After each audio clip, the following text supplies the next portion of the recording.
Hey everybody, how we doing? Welcome back to the Irish Hotspur. Hopefully everybody is keeping well back in the new year.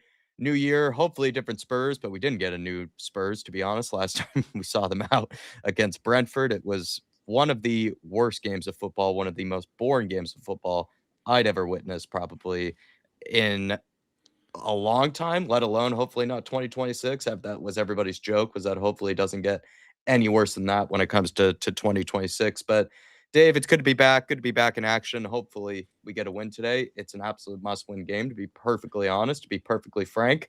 Maybe a pun intended in that case, but yeah, we'll see what Spurs are made of today. He's gone with, of course, I think a lineup that's relatively attacking as I'm sort of sizing it up and putting it on screen for you guys here. I think neutral on the lineup. I'm not terribly against it. I'm not necessarily upset with it either.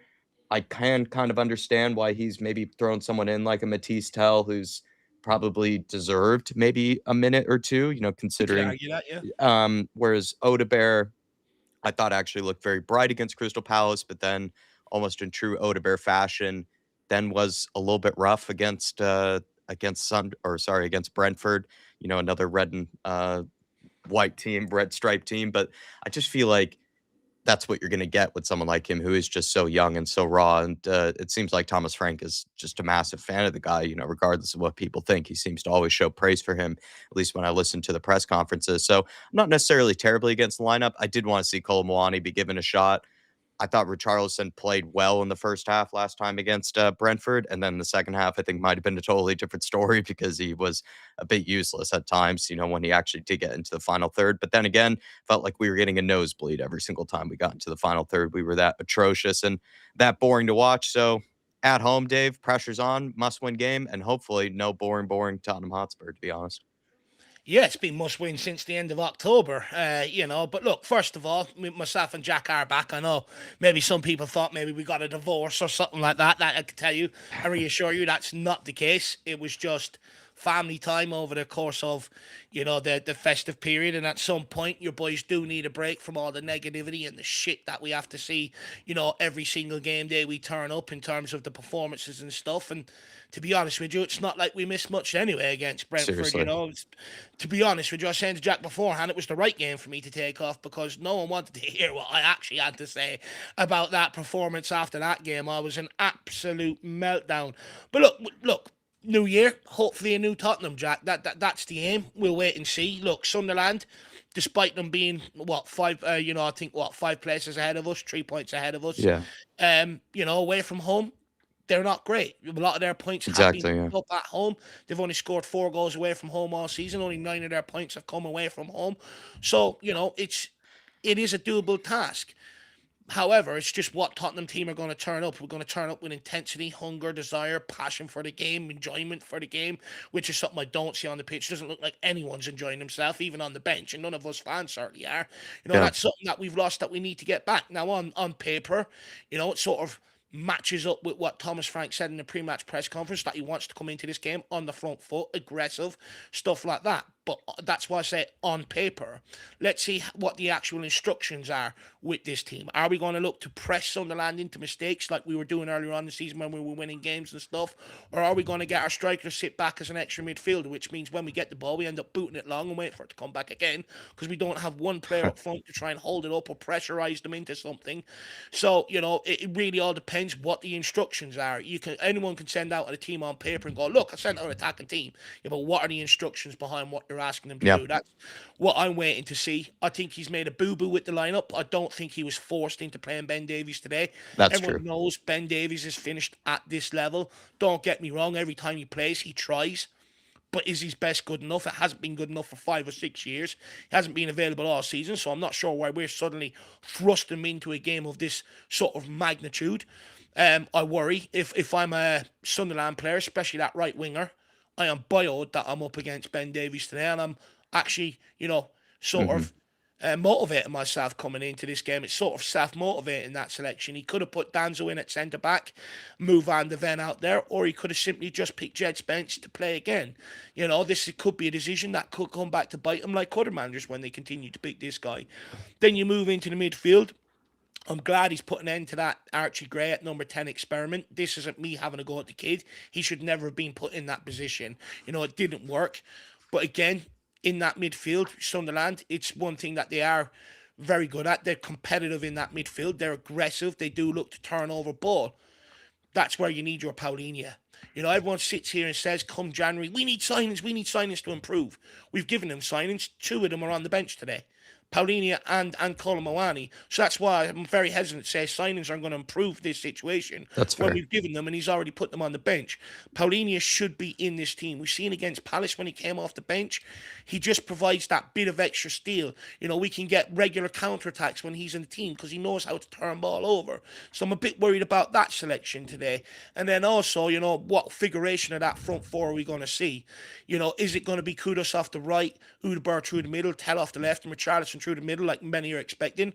Or does he put Kudos through the middle, realise how to use his squad, know that Kudos has played there before, he's destroyed Tottenham before with West Ham playing through the middle, why not give him an opportunity there, play Tell off the left, put Udebur out on the right, we know Udebur can play off the right, and Richarlison up front, or does he go Richarlison off the left and Tell up front? It all depends what front four of that variation he's going to send out as well. But look, at the end of the day, 3 points are on offer. We need to start pulling them teams that are above us in the league back in closer because there has been a bit of a Yeah. gap developing.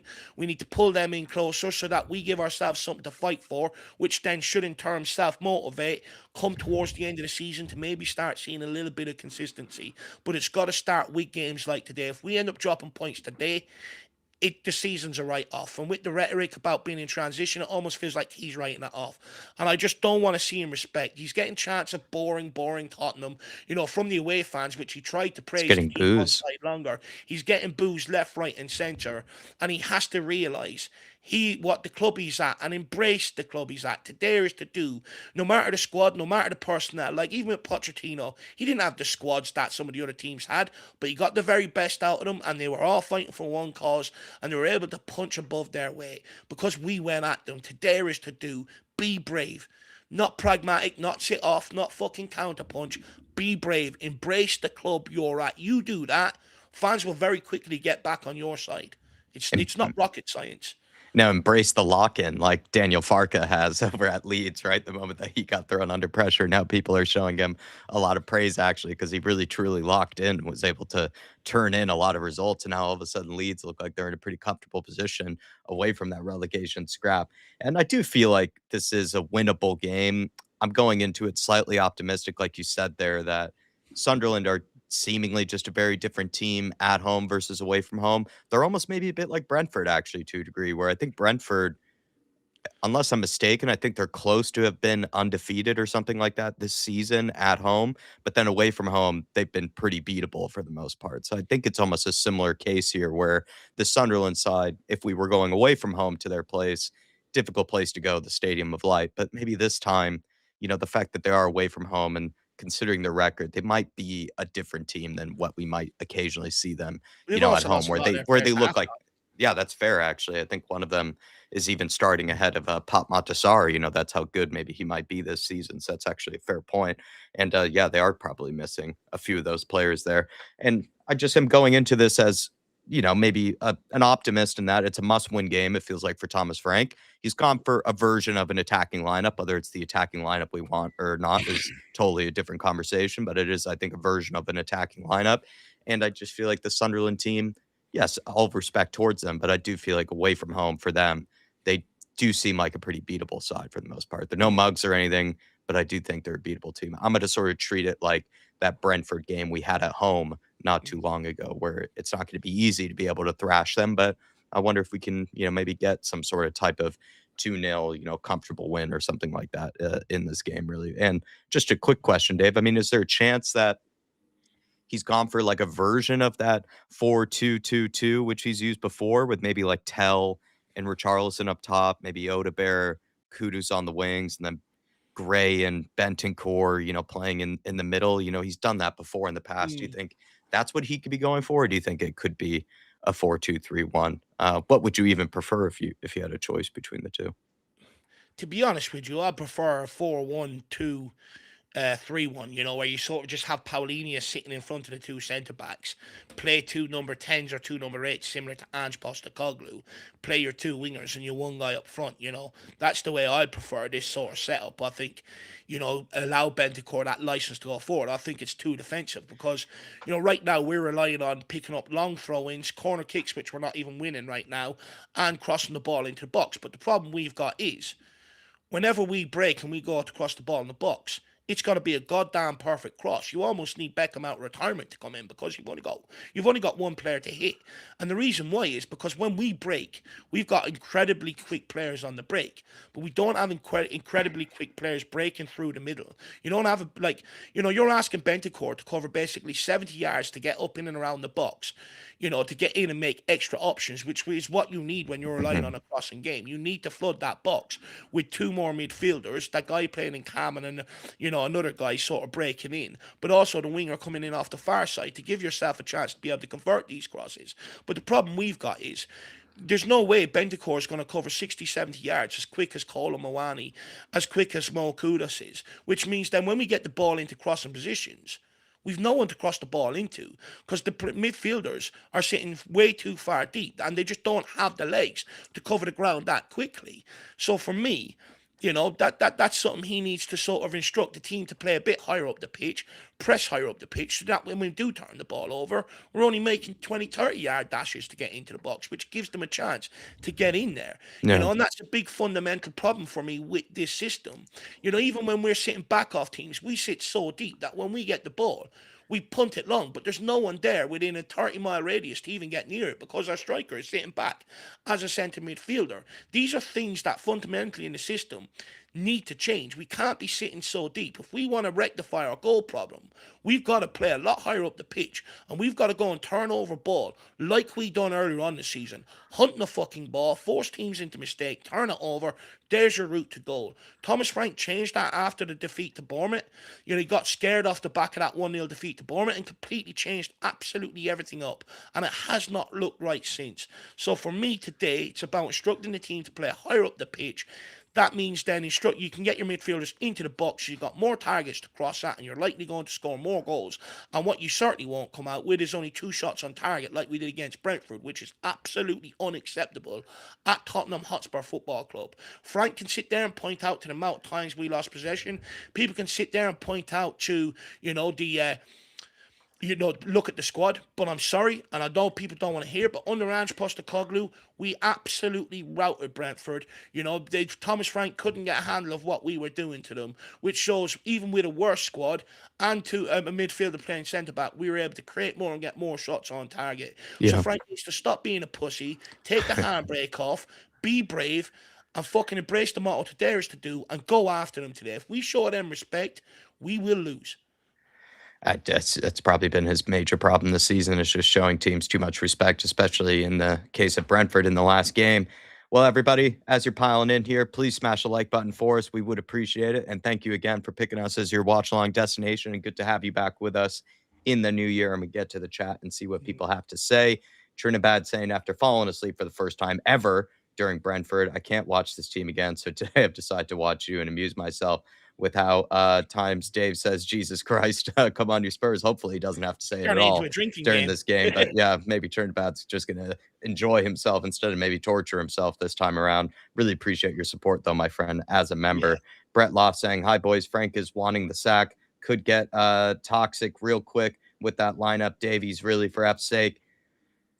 I just can't believe we're still having to play Ben Davis, to be honest, at Spurs in general in 2026. And then I think his days as a left back were long, long time ago, really, Brett, for me. And it just feels like Thomas Frank is potentially resting Jet Spence, because we did say this, to be fair to him, like about a month ago, I think, like in early December, we said he is going to have to sort of find a way to get Pedro Porro and Jet Spence to pretty much just play every game. And I think at one point he probably did need to think about resting one or the other, potentially try to get a Van de Ven out there to play as a left-sided fullback or something like that, because it is hard to sort of ask Jet Spence and Pedro Porro to literally play every game during the very, very busy December fixture period and January fixture period. So I don't mind the fact that he's rotated. I'm more upset at Spurs as a football club that we still are playing Ben Davis, to be honest, in general at this stage, because people love to praise Ben Davis, but then the moment he's picked in the lineup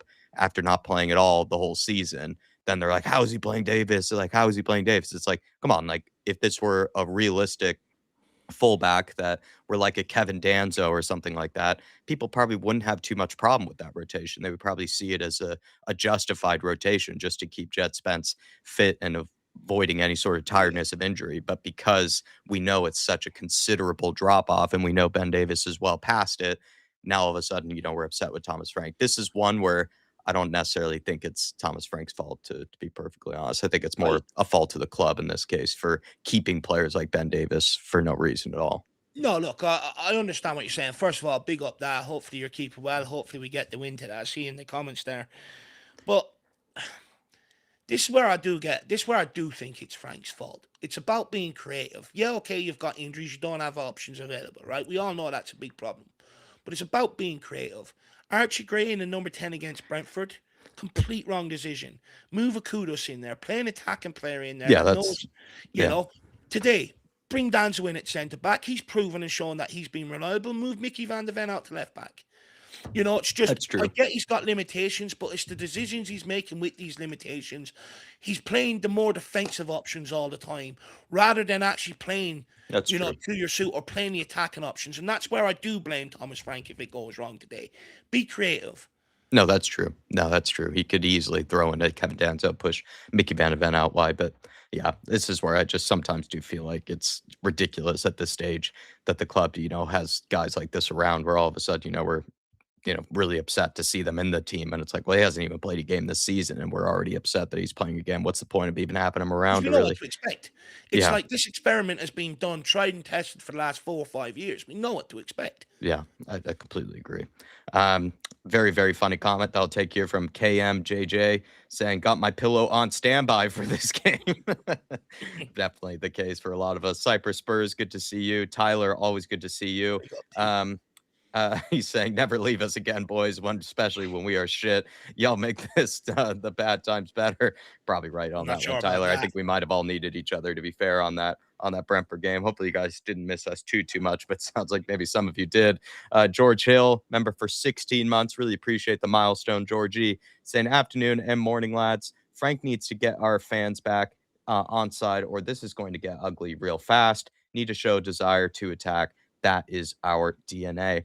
100% agree with you, George. Like, as much as I have a lot of sympathy and praise actually for a pragmatic manager, maybe a defensive minded manager, I think it's become well and clear to me that at Spurs, we will always have a lot more patience and time for a guy that is willing to attack teams, that doesn't show teams really that respect or that sort of caution, really. Even just the other day, like I felt like, just watching even Bournemouth versus Arsenal, it's just like they had no midfielders available. They went with like Tavernier and what's his name, Alex Scott in midfield and just showed like no respect to Arsenal whatsoever. And they gave them a very good game, to be honest. And I think that would sort of be a way that Spurs fans would accept us playing, even if we had a lot of injuries, even if the form wasn't necessarily great. And we did have some question marks about, how's the rest of the season going to go? As long as you're playing, a sort of brand of football that does sort of get you up for it, that does feel like you're playing some nice stuff,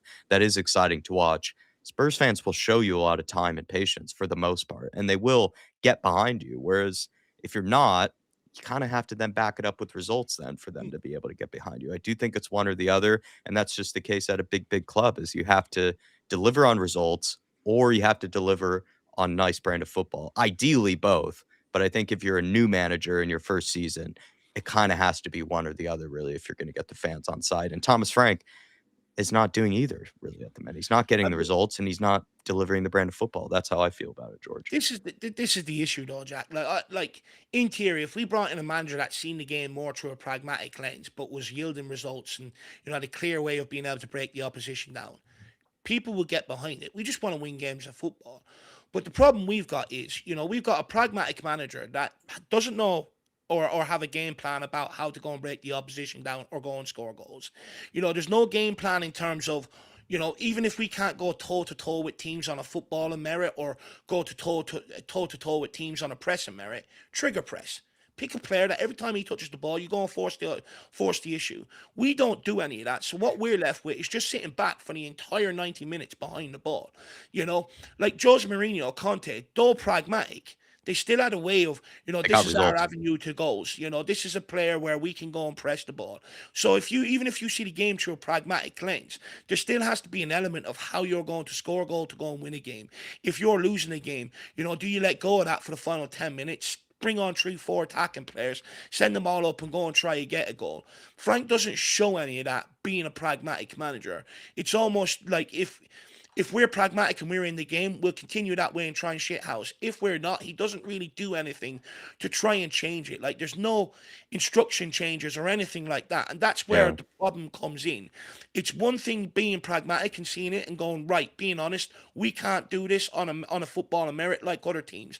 But this is what we're good at, and this is what how we can go and win games of football. There is none of that with Frank. It is just purely sit back and contain for 90 minutes with no game plan going forward Yeah. whatsoever. And that's where the problem comes in. Other pragmatic managers we've had a way of breaking teams down which was acceptable for a longer run than what we're currently seeing with Frank. And that has to change. And if Frank doesn't change that, he's done for at Tottenham. We're not Brentford. He's lowered us down there, and he's trying his very best with what he's saying to try and lower the standards of the fan base so that we become Brentford. But the reality is, we're fucking not. We play in a 60,000 seater stadium that's sold out most weeks with millions of fans worldwide. Start delivering. Just want to as well welcome in some other absolute legends. Of course, I am going to miss some of you perfect people, but the Rakdos Madness is in the house. Good evening, Jack, or good morning, Jack and Dave. What lineup is this? Should I go back to sleep? A lot of people are asking that question, Alan. Just get the pillow ready as well. So give them a good 30 to 45 minutes, then make your mind up on maybe whether you should catch up on some sleep or not. Pick up to you, Alan. Hopefully you are enjoying your start to the new year. Daniel Larson, always good to see you. Hopefully everything's all right with you. Mass Loss, Lorenz, and or Masloss Soren. Big up, boys. Good to see you, Masloss. Shawnee Maddox, game day, 4-0 win incoming. Outer S. Fasare is in here as well. Do appreciate you guys. And then K32. We are Tottenham, super Tottenham. We are Tottenham from the lane. Big up to you, K32. Hopefully everything's all right with you, my friend. We're watching the boys get out the tunnel. It's good to be back doing the watch-alongs. As much as it was nice just to have that one day just to sort of be a regular fan. Like I said, I was just already feeling under the weather and was a little bit hungover from New Year's Eve.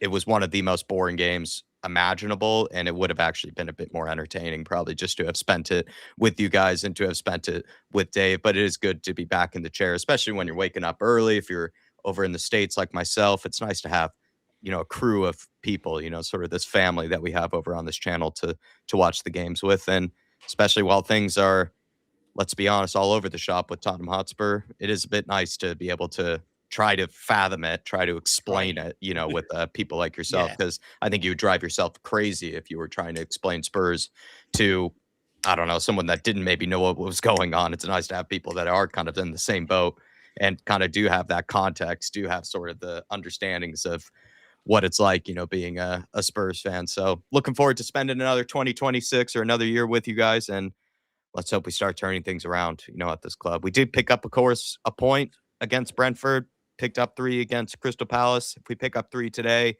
not saying the pressure is gone or anything like that, but we can at least rest a little bit easier. And then we go into that Bournemouth game, hopefully being able to pick up a win against them. But this is a massive game for Thomas Frank, an absolute must win. And when it's pressure like that, it does make it a bit fun, to be perfectly honest. It's nice to sometimes have these pressure games. Look, Jack, today is all about, staying in touch with European places. Yeah. Give yourself something to fight for the remainder of this season. Let's not lose this and write the season off already. Give yourself something to fight for. Show a bit of pride today. If we're tuning it up, don't sit back off them. Go for the kill. This is the day to build momentum if we can try it going into a new year. Yeah. Let's see what we can do. Big fucking game today. Can't believe we're saying it's a big game against Sunderland, but this is where we're at. It's exactly. We have kicked off, everybody, so do sync up with us if you would like to. Good ball. Good ball over the top. Oh, go on. Oh.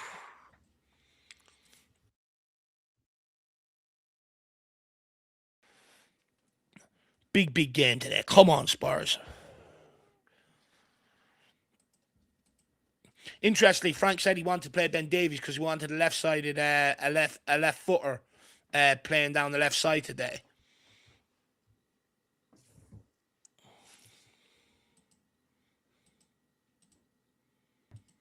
Carry on in possession.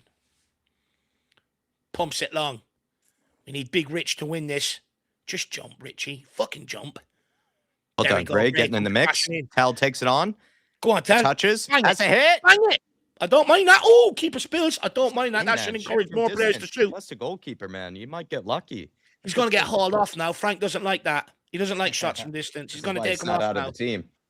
Well done from Gray. Tell, positive, picks up the ball, runs straight down the throat of the goalkeeper, really. But it's a good, positive start. Start as you mean to go on, I suppose. But Tell already injure a player that from shooting it from distance? No, I think this was the guy that plucked it down that took it away from Richarlison. Yeah, that Archie Gray got in the mix for. It does look like it's going to be Richarlison up front, Matisse Tell off the left, Kudos off the right, and maybe Hotspur through the middle.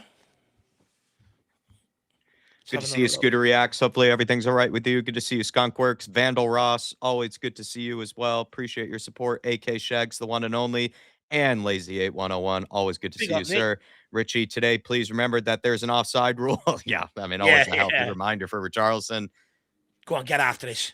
Good pressure here from Spurs. Good pressure. Ben Davis will take that. sort of wins the first challenge. Sees it out for a throw. Tries to get away with it. Tony Yolo, good to see you, Tony. Saying can't wait to respect the hell out of I know. I know, Tony. That's very funny today, actually, some of the comments. We got to resort to levity right now, right? 100%. It's when we're at our best, to be fair. Good pressure there from Mo. It's kind of one or the other with Spurs fans. We're probably one of the most humorous fan bases when we're winning and when we're losing, to be honest. Yeah, that's so true. Vicario, we're just going to pump this long. No, he doesn't. Moves it on to Romero. Romero to Porro. Good ball by Porro. Good touch from Kudus. Come on, Mo. Touch. Do him again. Now Do him again. Pass. There we go. Porro. Keep a ball moving. Oh, my Lord Jesus. Just go back to your center back, man. Just go back to your center back. Davies, he wants a left footer so he can play direct down the line. Open up your body.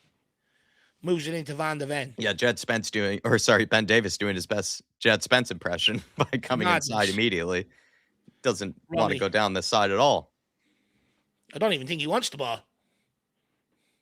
Open up your body. There we go. There we go. Touches from Tell. Good ball.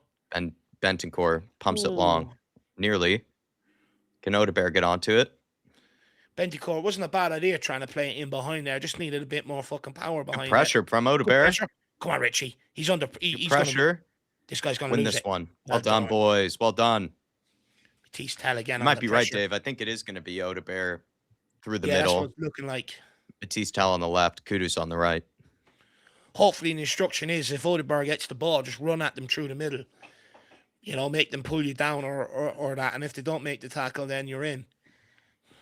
And then Jorginho tune away the Hotspur. Big up, Jorginho. Good to see you. Hopefully we can get something today. Scoot reactions, Davies passing it forward. I know. Good to see. Newcastle and Spurs are sort of having polar opposite forms in that Newcastle right away from home this season. Jorginho are just been, really poor. But then at home, you guys are just unstoppable, really. And then for us, it's kind of been the opposite. At home, we're pretty awful, but away from home, for some reason, somehow, we're one of the best teams in the league, if not the best. Oh, Porro, what are you doing? Porro's been sloppy so far.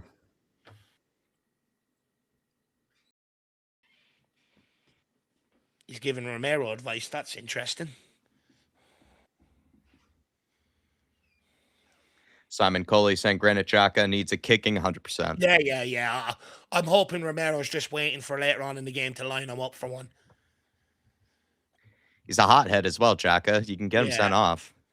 Van de Ven pumps this long to Mo. What a touch. Unlucky. Bentancur. As well. Bentancur. The ball too bounced. heavy. It skids off the surface there to bounce. Odebear's going to have that pace, though, at least in the initial Yeah. stages, to be able to get him behind. Well, sort of like that. You sort of want to see something replicated like the old Kane and Sonny, right? If Kane drops, Udeberg in behind. Son used to go in behind. Yeah. So if Richarlison's dropping, you want Udeberg there making that option in behind. So when you're in possession, Yeah. you've got two options. You either drop it into Richarlison or you put it in behind. And you mix it up. You will catch them, Yeah.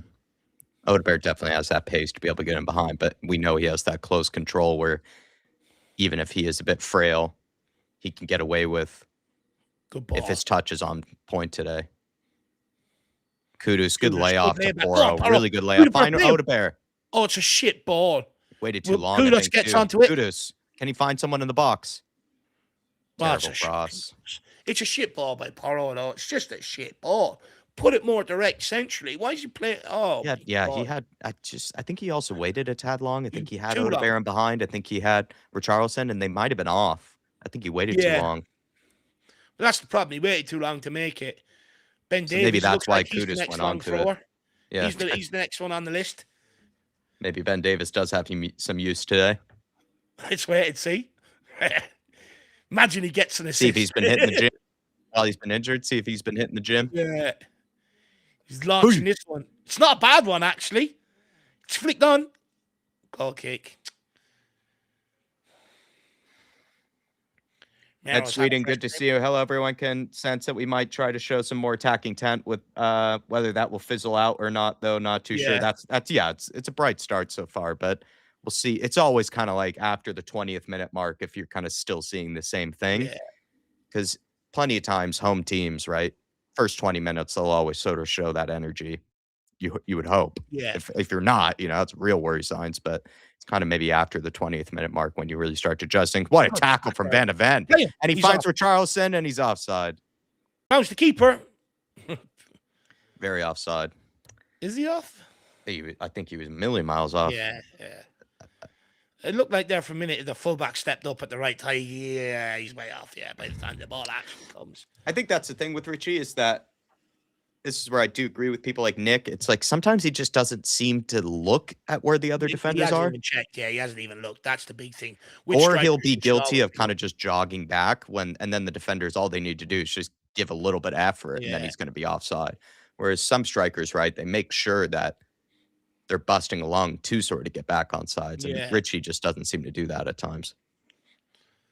Well, the big what a challenge from Poro. The reason why he gets caught off so much. Oh, Poro. Not bad. I'll take it. But the reason why Richarlison gets caught offside so much is because he just doesn't look across the line. It's one thing you have to do as a striker. You're always told, look over your shoulder. Try and play off the shoulder of the last defender. Try and make sure you're in line. He just doesn't. He just doesn't do that. He just runs. That was a bit wasteful. Now, it was a great challenge by Poro, to be fair. Great tackle. But wasn't even that far off his line, actually, the goalkeeper, to be honest. Do you know what? We create nothing anyway. I was looking at that's fair. We've scored 2 of those this season. Oh, no. Vic. Oh, that's outside the box. No. He's got It away was with close. that one. No, it was close, but he definitely waited in the box there. But we've scored 2 of those looping goals before, so maybe there's something. Everyone wants to get in on the action. Everyone's lobbed the keeper this season. They're all going for it. They're practicing it in training. Good pressure. Right, let's see if we actually have any craft here now. Can we create something? And Davis finds Richarlison. Ball boy was on the pitch there. Playing for another long throw here.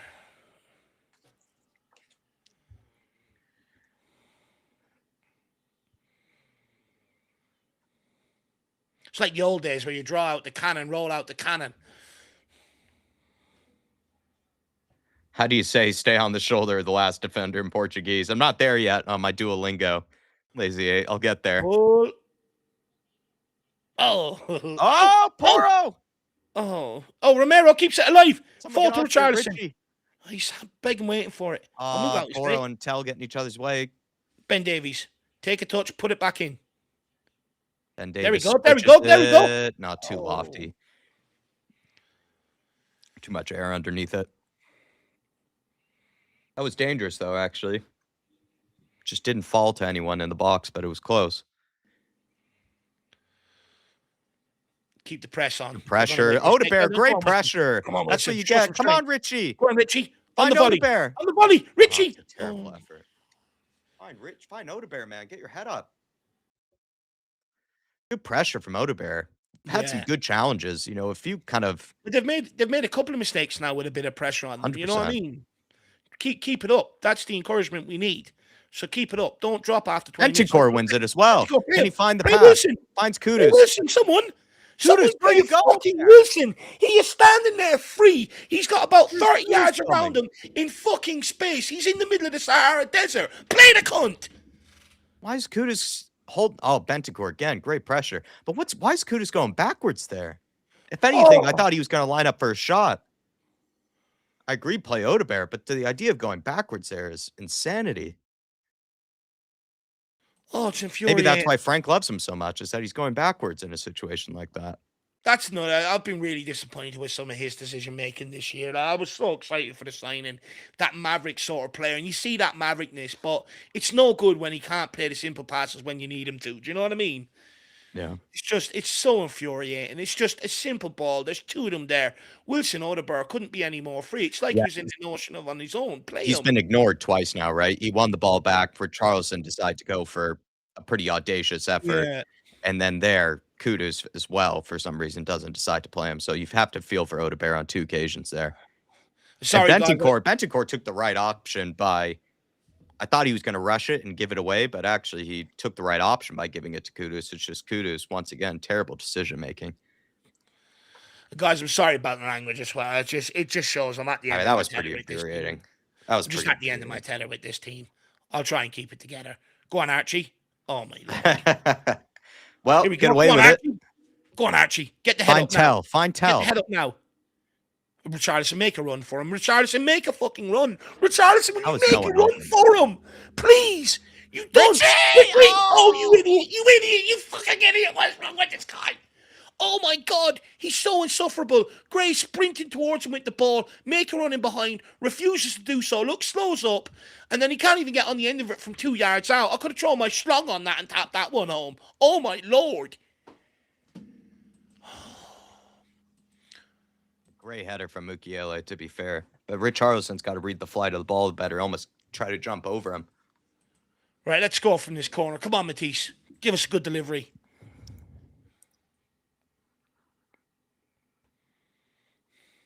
Romero trying to get free. Back post.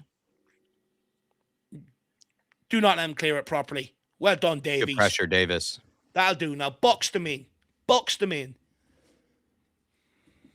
Let's get after this there. Come on. I mean, the guy's nicknamed the Pigeon, and he can't even fly onto a ball. What's wrong with him?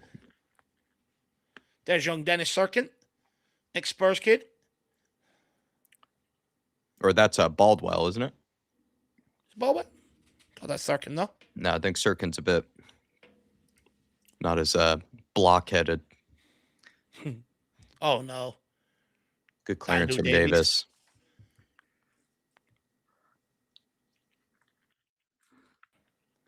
Good pressure. Go on, Tal. Good pressure.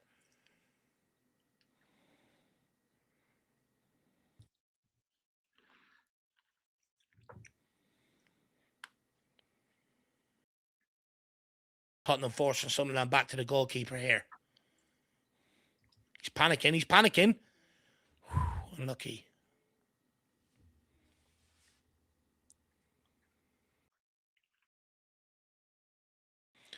Sunderland do well to keep possession here and roll it out from the back. Spurs retreating now. I mean, they struggled to even get into our half this game. Yeah. Of course, it's early days, but just need to try and take advantage where we're on top. This might be the furthest. How many times we said that this year? This might be the furthest they've gone.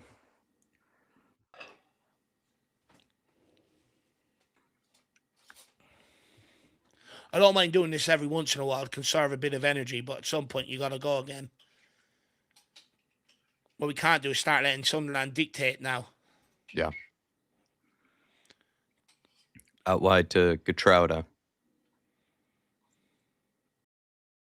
Mukiele. How did he end up at Sunderland? He's not really kicked on, to be honest, for a while. Of course, he was highly thought of at RB Leipzig, but went to PSG, didn't get any playing time at PSG. I think he went to Leverkusen, didn't get a lot of playing time there. Oh, Lord. And then he's been brilliant at He's Sunderland. done well. Yeah, he's done well.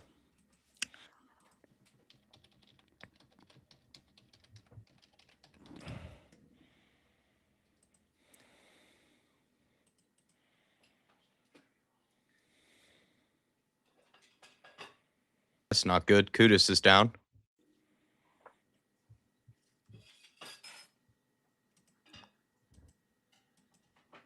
Kudus is down. You really hope it's not anything serious. But he's holding something. Let's have Looks a to look be his here. Where are they thigh. working on? Hopefully it's not a His hamstring. hip, you know, he's holding his hip or his groin. Hip. Yeah, it's looking like his hip, groin area. That's not a good sign. No. Because he's not really. He doesn't even look like Sort of his expression gives that Yeah. he's not feeling comfortable. Sort of given he wants to come off, doesn't it? I think the obvious choice would probably be Kolomowani, and then you have to unfortunately then move probably Odebear. Move Tell then into the middle, maybe. Something like that, yeah. Or put Richarlison out left and get Moani up front. Does look like he's being told to get ready here, so it does look like Kudus. It's unfortunate, though, because it does mean that Odebear probably does have to move away from the middle, and he has looked bright there so far. Yeah. Bergval helping him get ready there. Fair play. I wouldn't. I'd be sulking. I'd be like, I want on. Yeah, Kudus is coming off.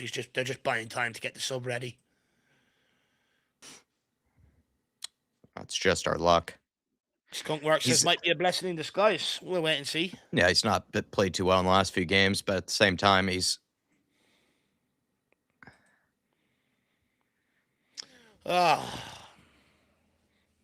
With our luck with injuries, it's definitely not something you want to see. With 2 right wingers, now we have none. Seriously, oh, wow. One and the other one's injured. Seriously. But come on, Moani. Big game. We need some goals for him today. Let's fashion him some chances today.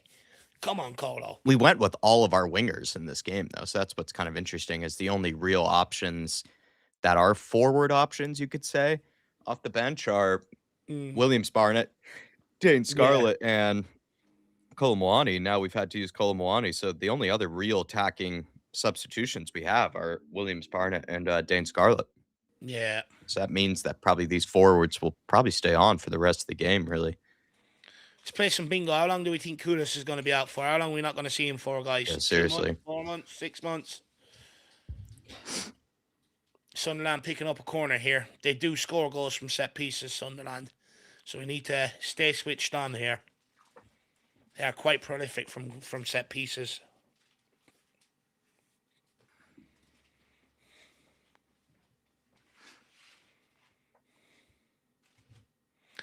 Sometimes after a bit of a break and play like that, players can switch off. Way! What's he tripped on there?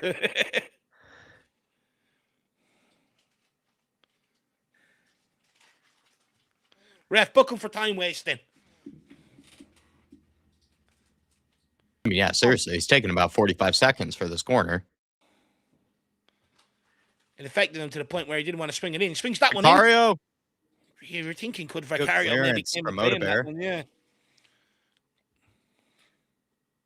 Well done, Wilson. Does he have the strength now? Oh, brilliant touch. Oh, unlucky. Just no one there to help him. Just needed someone to take it off from there. Just needed someone to get up there quicker.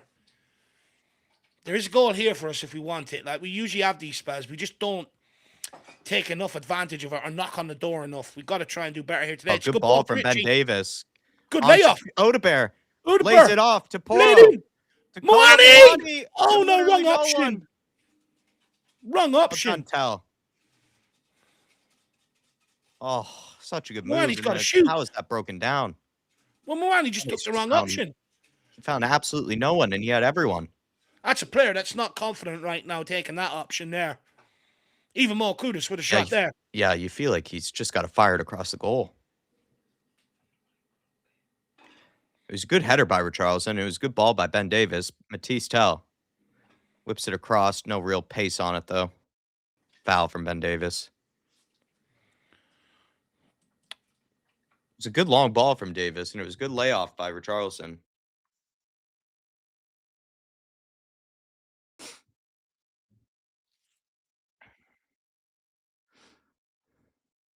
Nobody even thought of shooting there, says Neil Shafton. Yeah, that's a fair point. That's frustrating. Moani's just got to shoot there. Even if you don't score, you know, force the keeper into save. It could parry anywhere. Well done, Wilson. Good ball. Get your head up, Moani. Come on, Moani. Hold it up now. Let Wilson on the overlap. Shit ball. Shit Coming ball. in rusty, Colo, isn't he? He's up against Sirkin as well. Go on. Good pressure. Unlucky. Well, get there, Bents. Well Thank done. you, Bents. Right, find Odebear. Odebear gets turned. Oh, man on. Richie digs it Well out. done, Gray. Maybe a little late to it. Well done, Gray. Moani. Back to Gray. On to Richie. Richie's onto it. Richie's looking to dig it out. Him out, Gray. It's turning into a fucking battle royale here. Well done, Romero. Move out his way. Let him shoot. Good ball by Romero. Richie, just lay it off. Lay it off. Let him cross it. Porro. Overhead. Oh. Jesus Christ. We're finding the right areas. We're just not actually creating any real shooting opportunities from them. They should be shooting opportunities, to be honest. Like, we should have more shots on goal when we're getting into these areas. How many times have we won the ball back in good areas as well? Oh. That's the thing. Like, we sort of have the ball in dangerous areas. We're just not creating any shots from it when, to be honest, we should be. Story of the season, though, isn't it? You know, when we do have Spurs on top, we get into good positions. We just create absolutely F all off the back of it. Well done. Good read. Bentancur reads him easy, and he gives it away. What the fuck, man? Go forward. You just got to play forward, man. It's a great interception, and then it's just one of the most careless giveaways.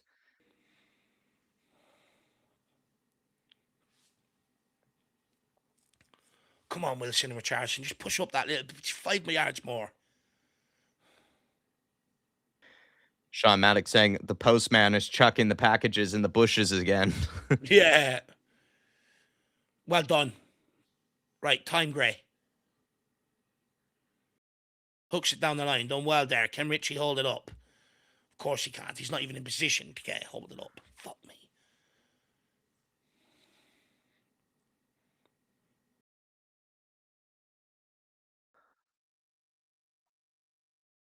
Go on, get after that, Ben. Get after him. Force him backwards. Well done. Now your turn. Let's go, Wilson. Richie, start moving. Stop fucking running around like you're fucking in quicksand. Someone get onto this. Someone pick that up. Oh, my Lord.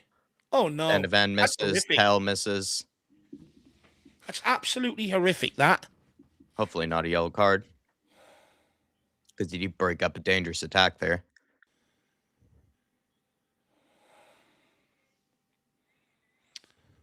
Oh, come on, Spurs. Profile by Tell. Yeah, it was a good one to do.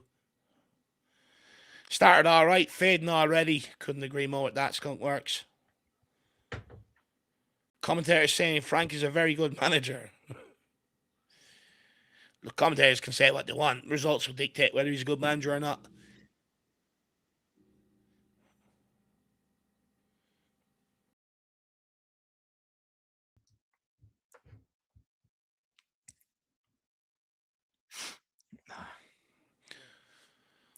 Can we start pressing that ball? This guy was running backwards and we stood off him and allowed him to turn and play forward.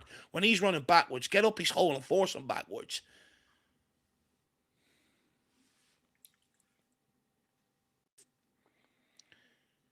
Is this guy looking to make an appearance or something? Yeah, that's a bit of a fucking... Good ball into Richie. Find Tell. Oh, it's got to be more ahead of him. It's so slow. Tell! Oh! That ball from Wilson, though, has to be ahead of him. Took 10 years to get to him. It's a good effort by Tell. Would have been a great goal. Caught me off guard. Richarlison actually stays onside. Good touch as well. Good hold up by Richie. He's just got to go in front of him with more pace. I think Unlucky. he caught the Matisse. goalkeeper. He caught me off guard by shooting it like that, and I actually Yeah. think it was good effort.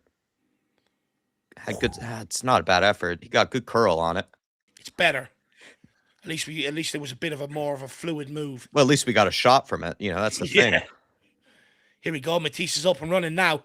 Matisse is up and running now. Play it back. You've done well. Get yourself a corner, maybe. Well done. Oh, good pass. Well done. Davies, recycle it. Well done. Now let's move this with some urgency now, Mickey. Yeah, get into Romero. Well done. Out wide. Get it out wide. Oh, there's two players looking for that over the top. Colomwani's playing on the right. Odebear's continuing to play through the middle, it looks like. Well done, Colo.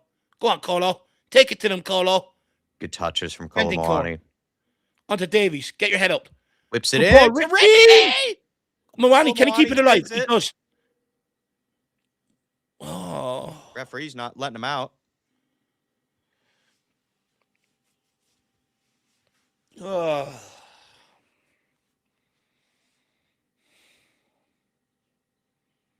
Let's have another look at this. How much contact did Richarlison actually make with it? It's a good ball by Davis. by Davies.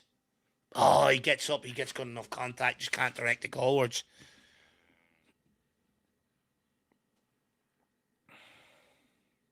Are they looking at VAR here or something? Nothing in that. No, nothing in that. I think Sunderland players just trying to buy time and relieve the pressure, to be honest. I'd say Matisse Tell and Odebear have probably been the brightest of the forwards so far. Yep. You would say they've probably been the tidiest. Well, they're trying. They look like something. And they are pressing. Odebear's probably worked the hardest out of possession so far. He's done pretty well pressing-wise. Like, if we're going to score, it's going to come off one of them two so far. It's looking like. Yeah, I'd agree. Richarlison, start pressing, please. Well done, Porro. Bentancur, come on, Gray. There we go. Onto it. Well done. Good ball, Udeber. Tell, make a run in behind. There you go. Oh, Davies, play him. Play him. Oh. It was perfect timing as well, just as I told Tell to make a run in behind. And there's Romero, not more infuriating. Oh, it's a great ball. It's not more infuriating when you're a player that's made that run and it doesn't. You've brought your bollocks. Good play. Bentancur. Or good recovery. Back to Davies. Or to Gray. Bentancur. Oh, Porro was looking for it. Made a good run. Out wide to Tell again. Go on, Tell. Take him on. Take him on. He's backing off. Oh. Makes him clear it. Oh. And again. Go again, kid. Keep trying. Maybe play your man Odebear there. Play Odebear. Problem is we're playing at walking pace. Can we show some urgency here? Matisse. Back to Bentancur. Moves it on to Romy. Oh, that's careless. Good touch from Van de Ven. It was just even going backwards there, though. Pedro. Bentancur's making a run into the box like a madman. Time, Romy. Romero. Time, Romy. Deliver it, Romy.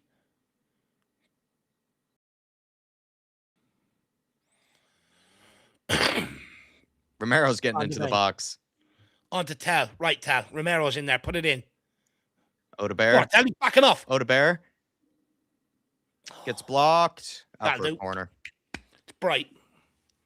Well done, Wilson. Romero and Bentancur making madman runs into the box. Right, let's see if we can get some joy off the back of this corner. We need a good delivery here now. Matisse Tell is going to take it. He's looking like he's walking 10 feet tall today. I feel something good for him. Yeah.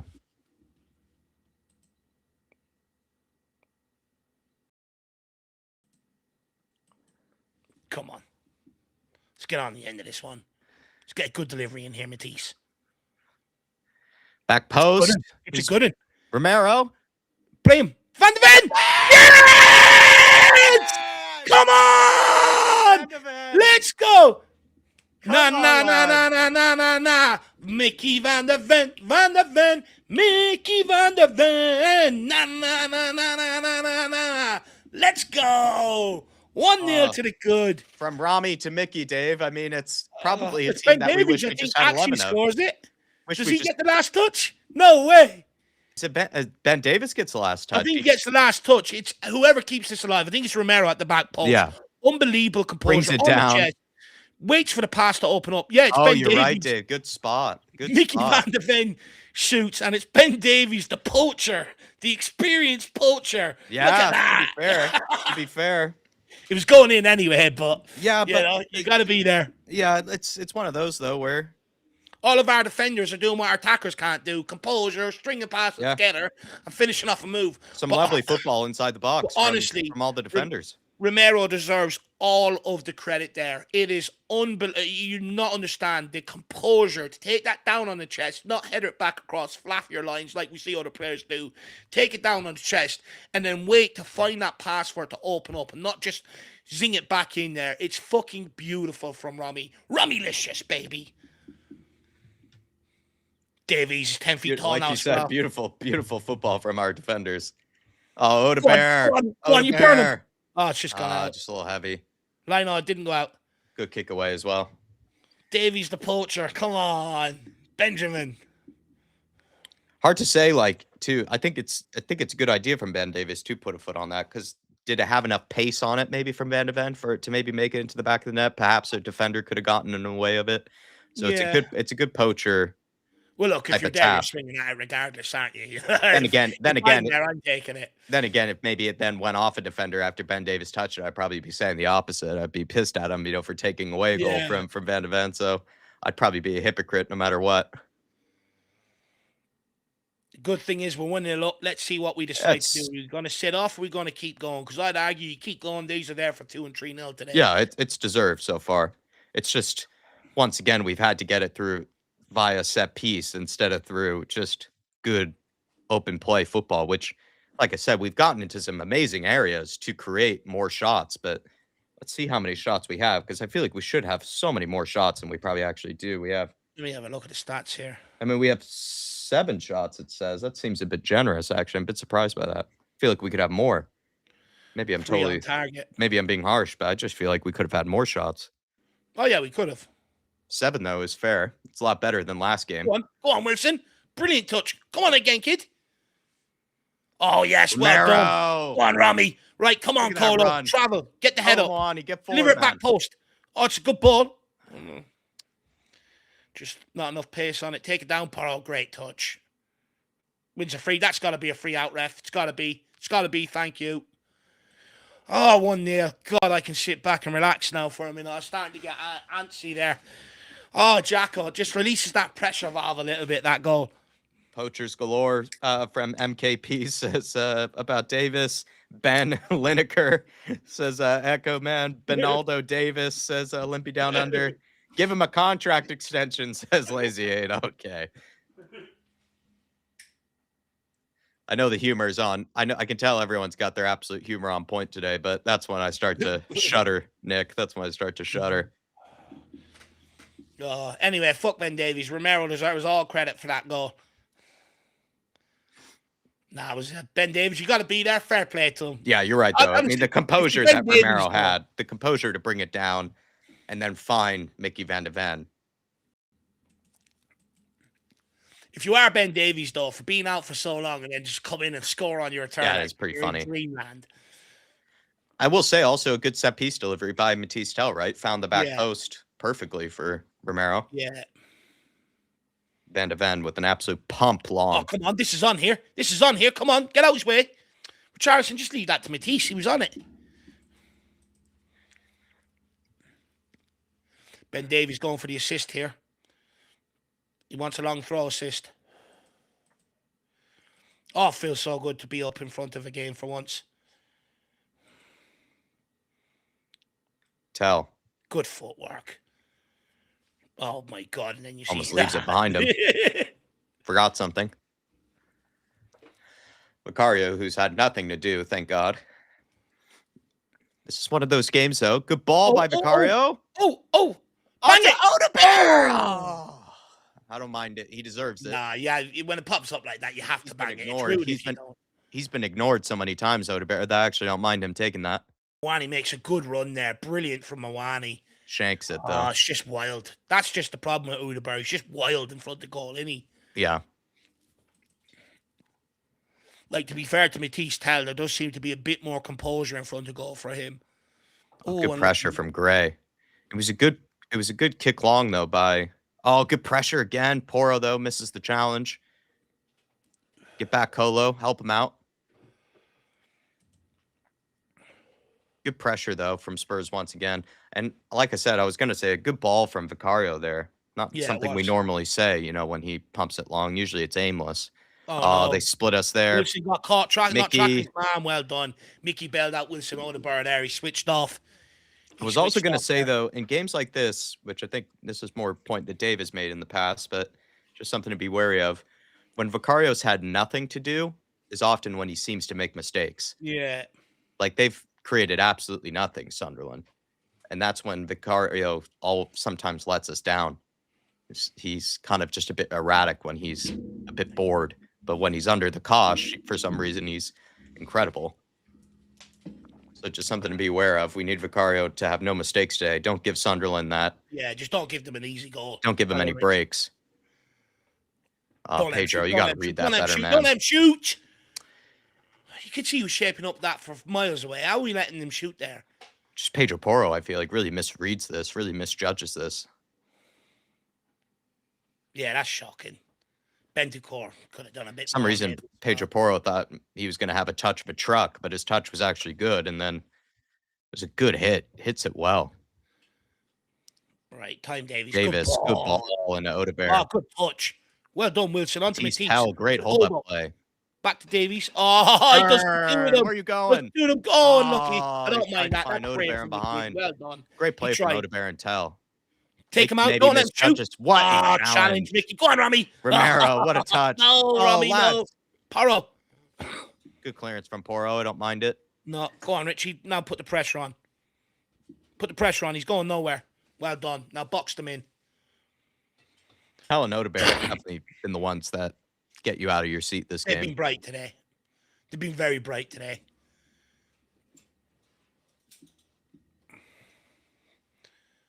It's that Fred Perry jacket Frank has on there. I'm not familiar with that logo. Maybe something I know Lazy 8 would be able to. Seems like a guy that would know. Logo, similar to it. It's also one of those jackets that's absolutely essential in a place like New York or London as well. You need sometimes a nice cold jacket like that. I haven't had to use jackets like that in Seattle, to be honest. Poro, don't let him cross. Well done, Poro. Get stuck in. Well done, Moani. Colo. Now hold it. Oh, Moani. He's been very rusty today, Colo. Yeah. He doesn't like the cold weather, maybe. Doesn't like the cold weather. He doesn't like the right wing by the looks of things. He wants to get back out to Italy or France. He wants to warm. Someone show for it. You're going to do that. Poro stand there like action, man. Someone show for it. Daniel Larson saying, I'll buy your next packet of gum if we win, says Daniel Larson for Thomas Frank. Right, Davies, positive now. Look forward. Not a lot of options on, fair enough. Great, move it on to Rami. Pedro Porro made a run, but it was ignored by Gray. It's almost too far, though. He needs to drop back and look for that again and then let Moani push out and sort of that bit of movement then creates them options. Right, win that, Porry. Well done. Well done. Good touch. Bentancur. Onto Flash. Flash onto Davies. Davies tries to put it in behind. Long to It's Tell. a good delivery. It's a good weight on the pass as well. Matisse Tell does well. Brilliant pass back to Davis. Davies man the match so far. Yeah, he's probably been the best passer out from the back. Bentancur. He's played some nice long balls. Yeah, he has. Look, he's even making runs in behind now. It's like he's 21 again. He's definitely. That's what you get when you're so well rested. Bentancur into Moani's feet. I don't think he just wanted can't that get it one. out of his feet. Cole Moani into Bentz. Good pass back to Van de Ven. Romero clips it into Odegaard. Good touch from Odegaard. Oh, just leaves it kind of in front of him for the defender to win it. It's a good ball by Romero. That. Yeah, it's been some good passing out from the back by the defenders. That was a good challenge, actually, to be fair. Sunderland trying to play out from the back here. Wilson And Odegaard trying to get pressure on. Make him go along. Make this keeper go along. Right wing, so open. Fucking lazy fuckers. Well done, Porro. Good positioning again.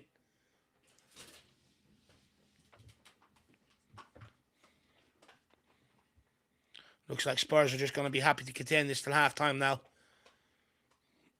This is where the danger creeps they're in. there for the taking, though. Like, we should try to be able to create. We've had opportunities to get a second goal. The goal that we actually scored is probably more the surprising. I mean, it's not a surprise. It came from a set piece, but it's probably lower on the XG scale, the one that we actually scored. Yeah.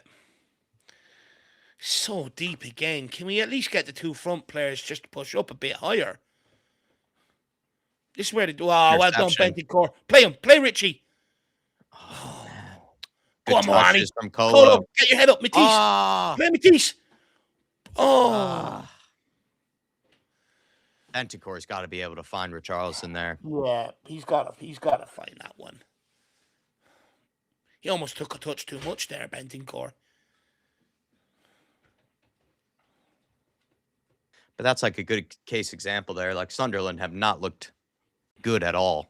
I mean, it's probably also credit to ourselves to not make them look very good, but we should actually be. We should. They are very easily could have conceded to this game. It's just a case of another promising attack breaking down.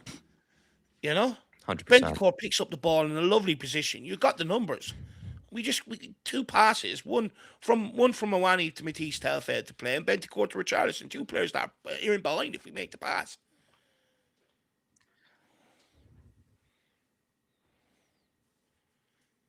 Vicario. On to Van de Ven. You got time, Van de Ven. You don't need to rush this. Romero's making a run. Davies. Into Gray. Poor from Gray. That's poor. He panicked. Good pressure from Odegaard. Great pressure. Go, Moani. Go, Moani. Look at the space. Good ball from Odegaard. Find Richarlison. Come on, Colo. Go on, Colo. Good ball, Richie. Oh, what a cross from Moani. What a cross. He actually, you get more power if you go for if you go for sort of the scissor kick, you get a bit more power, but it also it's kind of more for the cameras. It needs to do a more controlled effort. What a cross from Moani that is. Shins it, Richarlison. Oh, it's a beautiful cross. You couldn't have asked for any better if you're Richarlison. Do you know who saved us there, though? Wilson Odegaard saved us there, though, because they actually had a ball in the midfield there, and they were about to create a chance, and then he just sprinted back to, I mean, I can't believe I'm saying this, but Odegaard kind of bullied him there. Yeah. Shouldered him off the ball, and we don't usually say that. No, we don't. Again, I would say, in terms of the forwards, it's definitely been Tell and Odegaard that have been exciting. Richarlison, good hold-up play. No one's in there. Win the corner. Oh, my Lord. I praised him too soon. Oh, well done. Right, let's go. We've got numbers. We've got Odegaard out wide to Tell. Matisse. Cut inside. Have one. Cut inside. Just doesn't get the touch right. Make a run. Davies. Ben Davies. Bentancur. Couple minutes before added time. Can Spurs create another chance and potentially get a second?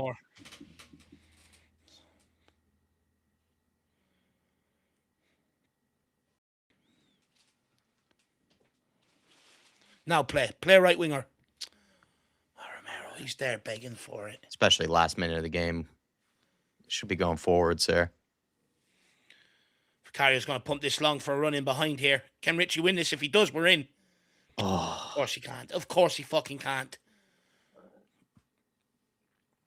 No, it's just stupid, Richie. Don't put your hands up. It's dumb. It's fucking dumb, okay? It's dumb. It's classic Richarlison to even appeal that.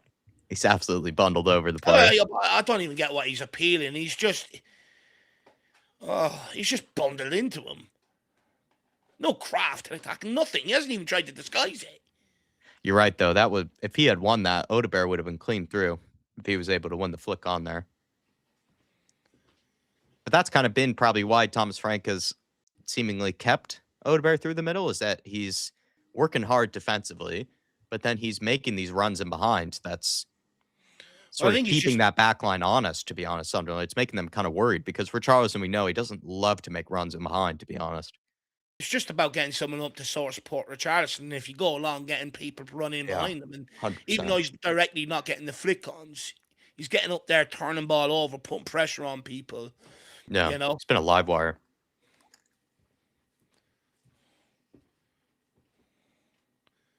This Long one's to gone long tell. and to take it down. Yeah, take it down with your chest.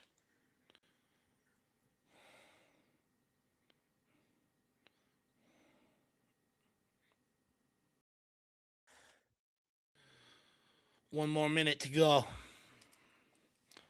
One more minute to party. Come out, Vic. That'll do. At Now hold Sweeting it. saying, very encouraging performance of Bear. It's just unfortunate the weakest part of his game is his shooting. Yeah, I agree. Davis said it. Like, he creates a lot, but then when he comes to end product, he lets you down. It's Bear. just he's so wild, but that comes with youthfulness, you know. The more experienced players, everything slows down. There's composure when the ball's coming across. They already know Yeah. what finish they're going to do. With Wilson Odegaard, he just gets really excited and almost thrashes his foot through the ball. And that's why you see these wild slices all the time. He's exciting to watch, but then he doesn't really offer anything at the end of it most of the time. You then just sort of then feel a little bit disappointed. Richarlison does win it this time. Right, let's go, Matisse. Like I said, can we create one more chance here?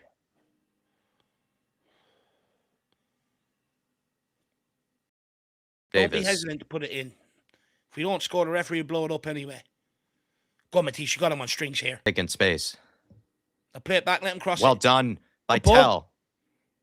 Thrash that. Odegaard. Not a good header by Odegaard. Blow it up Davis now, get there, blow misses it. Up now, it. Van de Ven can recover for him, though. Easy. That's the benefit when you're Ben Davis. If you have Van de Ven next to you, you can recover at any stage. Blow it up now, ref. Are you going to give us one more attack? 30 seconds. Can we find Colomwani? Romero. Not a bad ball. It's a Goes good on ball. to Richie. Richie, please. Oh, my God. He's incapable of reading the flight of a ball. He's actually incapable. Yeah, he needed to All bring he has that to do down. is stick his foot out there. Yeah, exactly, with his left. Holy shit, what's wrong with the guy? It's an unbelievable ball. It's perfect way. Any other striker puts his foot out, takes that out the air. Even Patrick Bamford would do that.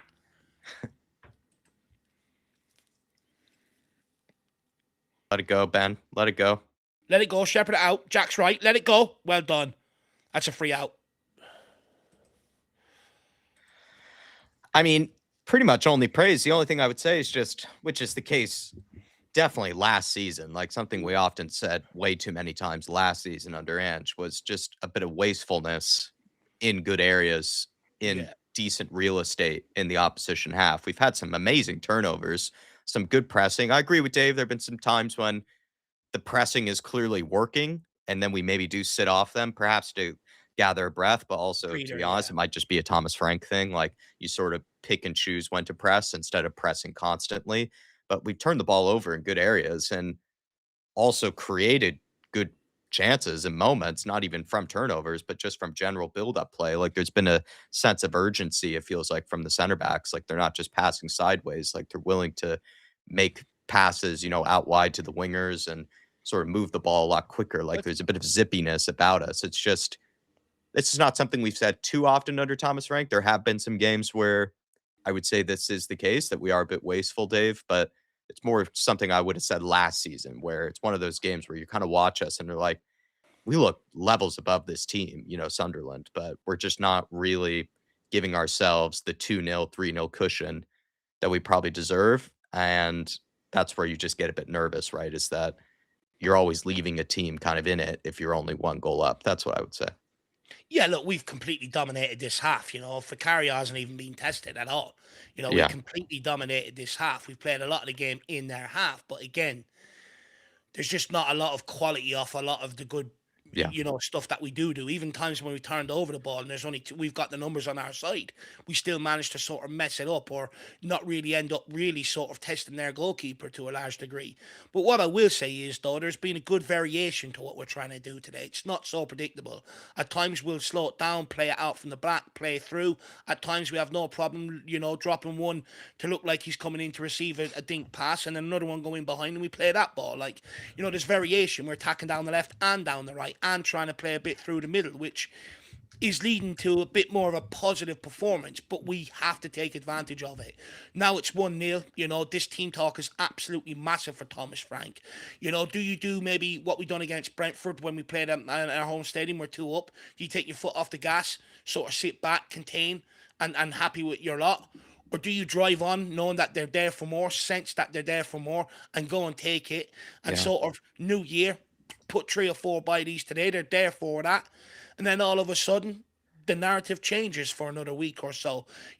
So for me, it's crucial what Frank asked them to do. My whole lifetime, we're not a team that can sit back, contain. We will Yeah. end up conceding. We have to Especially go one for goal it. up. To dare is to do. We have to keep going for it. And you know what? Look, green shoots there. Ben Davies has had a brilliant Yeah, he first has. half. Defensively was my big concern today. If I was their winger, I would have been licking my lips. Give me the ball, running at him. He's dealt with whatever's gone in behind him brilliantly. But in possession, he's been fucking brilliant today in possession, even nicking that goal. On that goal, people can say, oh, it's just a tap in. It's experience. It's know-how. Using all the 34 years of his age, putting himself in the 6-yard box, knowing that something might break and he can be there to get a foot on it. Absolutely brilliant from him. Wilson Odobert, a lot of good work. Again, it's just that youthfulness, that rawness, that Frank Fairness alluded to in his pre-match press conference. Snatching at things in the final third, like that shot there where Moani knocked it down for him. He gets so excited, he just smashes his foot through the ball. There's no control in hitting that ball or controlling his movement in terms of trying to strike that ball. And that's where a bit of the disappointment comes in. That leads to what you're talking about, Jack. Sort of that wastefulness off the back of good work. Matisse Tell, absolutely brilliant work down that left-hand side. He's got Mukiele on absolute toast. He doesn't know whether he's going to go inside or outside of him. Unlucky not to bag a goal to his name. Muani, brilliant cross for Richarlison. There's been a couple of times Richarlison, just the finish hasn't been there at times to sort of finish off some of the good work we've done. But what's been good in that first half is variation. It's not just get the ball to Kudus and wait for him to hold it up and bash his way down the right-hand side like we're playing Crash Bandicoot and look to deliver something. There is variation to what we're doing. Romero has picked out some lovely Yeah. passes Yeah. from centre back through the middle, over to the right, out to the left. And by the way, his involvement in that goal absolutely superb. How many times have I seen the ball come to the back post and you see players either thrashing at it with their head and just panicking, or Uh-huh. taking it down and then thrashing it and ballooning it off a guy in front of them? Good It's composure. composure, takes his time, plays the ball to Van de Ven. Van de Ven shoots. It's embarrassing that our defenders, and we've said this how many Most times this clinical. season, are most clinical and show more composure in their moments than maybe some of our forward Yeah, players. totally And agree. that's just where the slight frustration comes in. But back to Thomas Frank's team talk. It's got to be go at them again. We cannot 100%. afford to change our game plan here. Well, I mean, look at I think it was Jose Mourinho, right? We just felt so nervous when we had 1-0 leads going into halftime, and then in true Jose fashion, he tend to sort of take the handbrake off or sorry, put the handbrake on really, and would look to sit back, sort of consolidate and try to hold on to the lead. But that's just like you say, something that Spurs have never even been that great at. Even under Thomas Frank, it's always felt a little bit Right. nervy when we try to do that. So I think really the team talk has to be more of that, lads. Push on in these next 15 to 20 minutes. Be a bit more responsible when you do get these chances. Make sure that they do end up finishing in some end product, please, instead of being wasteful. Get yourself that second goal, and then you don't have to really stress as much. Then I don't feel like I would be as worried about us, let's say, maybe consolidating a bit more Well, after that. But it's about first 15, it's just about getting that second goal. Once we get that second goal, I don't really care how we play after that because I'm pretty sure we'll be able to cruise to a win once we get that I, second goal. Yeah, look, the second goal will take the pressure off You have everything, to right? go for it. You have to push for it. Yeah, it'd be absolutely massive. But also, you got to, as a manager, sometimes you got to sense occasions, right? Right now, a lot of our forward players, you would say, not really confident in front of goal. When there's opportunities in games like today where you are creating chances, you've got to keep doing that. And hopefully, that one or two of them come good. They score that goal, and all of a sudden, it sparks confidence. There's been games like that this year where I almost feel like we've took that. We've sort of sat off them when we should have gone for the kill. And if we did, it buys Frank a bit of time when results haven't gone his way. It sort of it shows that you do have that killer instinct, that you can go and kill teams off in this position, which then means they start respecting you a bit more, which then means openly you will be in more possession and stuff. Like, you go back to Doncaster earlier on in the cup, we sort of were happy with our lot at halftime and sort of sat off a lot and stuff rather than actually go and kill them off. Brentford at home a couple of weeks ago, they were there to go and put 3 or 4 by them, show that we can do that we can go and kill these teams off. And then you give your forward players a lot more confidence. And then that sort of translates itself into the tighter games and stuff like that, where they then do have the confidence to produce that bit of magic. And I'd argue today's another one of them games where you do have the opportunity to go for the kill, flood this team with confidence, send out a message that maybe this is a turning point, and kick on. And it's got to be that message today in that dressing room at halftime. Anything but we're toast. Yeah, Got to build off the back of this positivity this half. totally agree. AK Sheck saying Davis, man of the match. Davies again, ole ole, says Silver Spurfer. He's been very Uh, good. Andrew Burnett saying, big up lads, finally playing the full use of the squad. I mean, he's used all the wingers he can, and unfortunately, one of them had to walk off injured. The Lud, Hopefully not long term. yeah, and hopefully not long term. He did walk off, which is a good sign instead of being stretchered off, but you never know with Spurs. That's true. The Ludram man saying, good half, boys. Just need a couple more good finishing moves. That's the whole point, right? You actually have to finish off some of these moves. And something Davis sort of said in the past where we get into good areas, but they don't end up always leading to real chances, it feels like, when they probably should be. It's just that we have that wastefulness and we're not as confident, in front of goals as maybe other teams are, to be honest. Stevie D saying, forget that goal. Davis has been absolutely rock solid so Yeah, far. I would agree. AK Sheck saying, I really like Odebear in the middle. Not sure if it will work against some of the better teams, but he's been winning balls back and creating. yeah. Love to see it. I kind of agree that maybe it's not something you could do every game, but at the same time, Thomas Frank, when he sees good performances, he has to give players that trust and that faith that they can potentially replicate it in the next game. That's something he's been very guilty of. And I'm pretty sure we would agree with AK Shegs. Like, when a guy has had a good performance in a good position or in whatever position in the team, he then drops them or puts them in a different position, and then it just throws off the whole chemistry that could be building, in a game like this. So I agree with you. Maybe in principle against some of the better teams, maybe not necessarily, something that you could do. But against a team like Bournemouth, I would say if Odebear continues to play well, throw him in again, through the middle in the next game. Look, the thing with playing through the middle, you do have to have that bit of strength about you. And if you don't have that strength, then you have to be very quick in your decision making in terms of being able to touch that ball away from your opponent and create that 5 yards of separation. Something, to be fair, Madison is good at. Something, to be fair, Luka Modric was absolutely expert at earlier on in his career, sort of playing in that more advanced role. With Wilson Odebear, he's still a bit raw. In games like today, where you want to press the opposition into mistakes and stuff, and it's going to be more open and stuff. Yeah, absolutely works. When it's more crowded in there, he will have to be moved back out to the wing. But I can actually understand why Frank likes Odebear, and I think it's sort of why a lot of fans sort of like Odebear to a degree. One thing you can never fault the guy for is absolutely 100% effort and commitment when he's out on the football pitch. Even if things aren't going his way, he is busy. He's pressing out of possession, and in possession, he's trying to get at his man and make things happen. But unfortunately, with Wilson Odebear, we are at the stage where you've just got to keep playing him. And with the more games he plays, you're hoping then eventually that experience comes in, that when he does get into them final third moments, because of the experience and the more games under his belt, that comes, then he starts, finishing off moves, creating more goals for the team and stuff. And unfortunately, that's only going to happen by playing this kid in more games. So it's just one of them. You are going to have to be patient with Wilson Odebear. And then Chase Mullins with a super chat saying Tell is looking good as well. He's got Yeah. something about him. Needed way more playing time this season. A better 9 finishes that Kola Moani pass. Yeah. That's the thing, like, with Richarlison, man, is that he'll get chances like that, and then he'll just completely scuff at him, and then sometimes the harder chances, you would say, he does actually do quite well with. He's just a frustrating player, to be perfectly honest. But I did say in the beginning, like, one of the things I was all right with this lineup, I think we did criticize putting Ben Davis into this team. He actually has done well so far, but I was all right with actually Matisse Tell starting this game. I felt like he has shown some brightness about him. He has played well, and I just feel like he's not really been given that start, even though he probably has deserved one, for a bit of time now. And I'm glad that he is playing.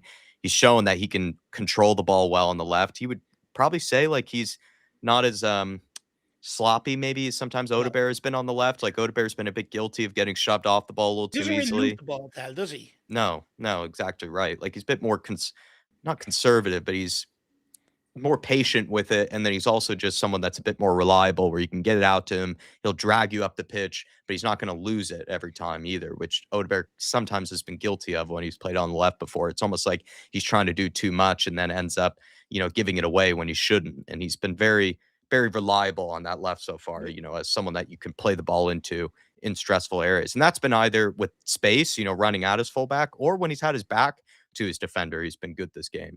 Matisse Do you tells. know what? So he's been really solid. I agree, Chase. Do you know what with Matisse Tell, Jack? I'm actually really starting to like the kid, actually. And the reason why is because he's shown resilience and he's shown fight. Look, don't get me wrong. He came to Tottenham. It didn't work out the way he thought. And, look, there has been games where I was watching him play and he wasn't doing things like, that if you're not playing well, chasing people down out of possession, working hard, and that's been evident at times this season, and then Frank left him out of the Champions League squad. And, for a young guy like that, it's very easy to go, look, I was at Bayern Munich previous to here. Get me out of here. Let me go and rebuild my career. Doesn't have that ego, maybe that you would Yeah, think, some and young then players. on Yeah. top of some of the abuse that he's got online and stuff like that. Not once has the kid bit back at fans. Not once has he blamed anyone else for what's going on. It's clear that he's looked himself in the mirror and go, what can I do to make this work for myself? And he's fighting back. Anytime he's played this season, he's got a shot in front of goal, he's buried it. He's put in a very positive performance there today in the first half in terms of very good on the ball. He doesn't have the excuse of being out of the team, I'm sloppy. No, no, no, no, no. He's come into the team and he's produced.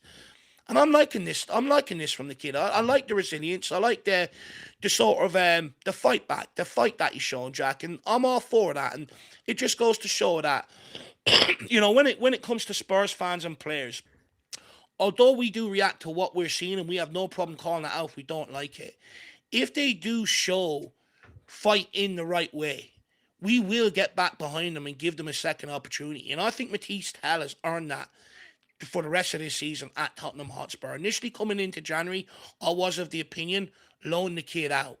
But from what I've seen, I actually think he deserves to be able to stick around and fight for his place between now and the end of the season. I really like the fact that he just hasn't. You see so many players come out hitting back in the press, or when they get an opportunity, he's just kept it shut, let my football do the talking, and I respect that and I rate that. Yeah, I agree with all of what you said there, Dave. Ian, really appreciate your longevity of support, especially as an elite member, 46 months. He's saying, "Hi guys, good performance so far, but need to carry on and not be negative in the second half." I think Yeah, you're spot on there, Ian, and that's kind of what our initial talking point was straight away when we went into halftime was more of this, please. Push for that second goal. Don't ease off. Don't look to try to conserve yeah, and maybe hold on to this 1-0 lead. Allow these attackers and these forwards to continue to play, get some confidence into their legs, give them that trust that they will get that second goal. And then I think we'll be able to win this game pretty easily and handily. I think Sunderland, they don't look up for it, and they kind of looked rattled really in that first half. Like they were struggling against the press. They were yeah. struggling to even get into our half. I mean, how many times did they even get into our half? Very rarely. And The we were only able to break through them anytime they tried to even press us. So just continue to play the way we have been. And I think we'll get the second goal, no problem. Don't change anything. If we no. do, could be asking for trouble. Well, it's the only way they get back into this game. We've been that dominant. The only way we let them back into this game is if we change up what we're doing. It's Yeah. that simple. If we sit off them, allow them to start dictating possession, feel their way into the second half without putting pressure on them, without putting tackles in, we will allow them back into the game. To your point and to Ian's point, we've just got to go out there and keep doing the exact same thing and look to force the issue. That way, we will keep them penned in and we will win this game. And by doing that, they slowly lose belief. you subconsciously they end up sitting more and more deeper and stuff like that, which means they're not posing you a threat down the other end. So we've just got to roll out and keep doing exactly what we've done. Yeah. And we have gotten kicked off here. Really appreciate you guys. Thanks for being here with us. Yeah, legends. Drop kick your teacher saying, good half, but all in fairness, Sunderland has always struck late. Yeah, I mean, I'm not going to write off Sunderland. I just think if we grab this second goal, I don't see them getting back into this game. But if we're only one goal up, any team could hurt us. Any team.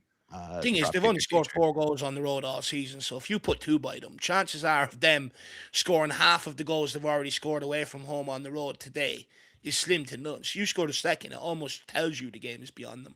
Yeah, I'm in the same belief about that. We have to push for the second here, Artist T. And then Q7 saying, playing for a move, kids playing for a chance. He wants to play some football. I think he's talking about Matisse Tell potentially, yeah. But look, even if it is the case, he's playing, because he just wants to play some football and he's playing for a move, at least we're getting something out of him, I suppose. Yeah, benefiting from it. And at the end of the day, that's all you can ask for, is someone that wants to play football and wants a chance and proves it. And he's done that so far. I really like the attitude of the kid. And this is coming from a guy who wasn't really enamored with him in the first place, by the way.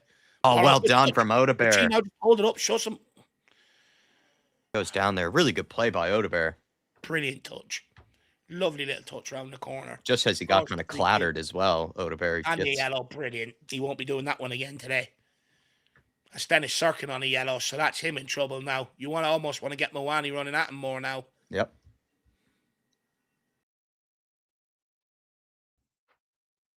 Is it Sirkin that got the yellow? I'm not sure. Yeah. You almost want to get Mawani running at him now and Porro on the overlap, give him a real difficult afternoon.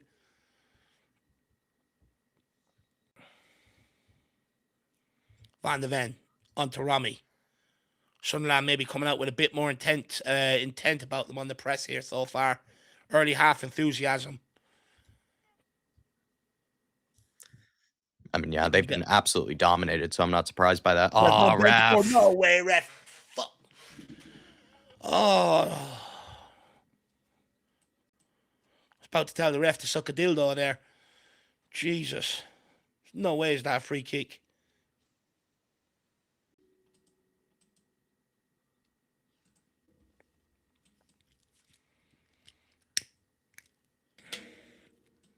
Just don't give anything sloppy here. Just defend it.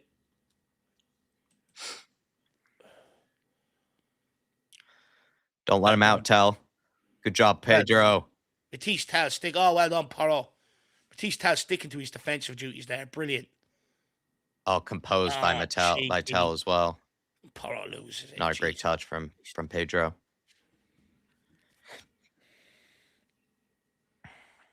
Yeah, blocked the cross. Well done, Pedro. Well, challenge.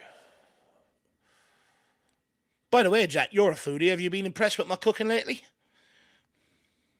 I saw the Spud Bros thing that you've done. I'm impressed that you're able to put together a curry, but I'll be honest, the jacket potato and all the trimmings and stuff on it, it's almost just too British for me if I'm going to be honest. I'd eat it, but I think it's just something that's almost your side of the pond that you guys really love, but over here we just don't do that sort of thing. We're Irish, we love spuds as well, so all over it. But you know what, lad, honestly, I've just got a load of recipes and started there you go. Following them, and I'm creating some good dishes. Made a lovely do you see my banana and chocolate chip muffins? Not see that. I did not see that. Jack, look awesome. And they're healthy ones as well, by the way. All skinny versions. I can't make desserts, so that's pretty impressive. I'm decent on regular side of cooking, but when it comes to baking or making desserts, I'm not very good at that. First time in my life I've ever baked anything, and it took me 20 minutes to put it all together, then put it in the oven, and then 20 minutes to cook. Unreal. I said to myself, I wouldn't have known that like 10 years ago, or when I was 18, I would have started then. Tyler, I know you've been impressed with my cooking.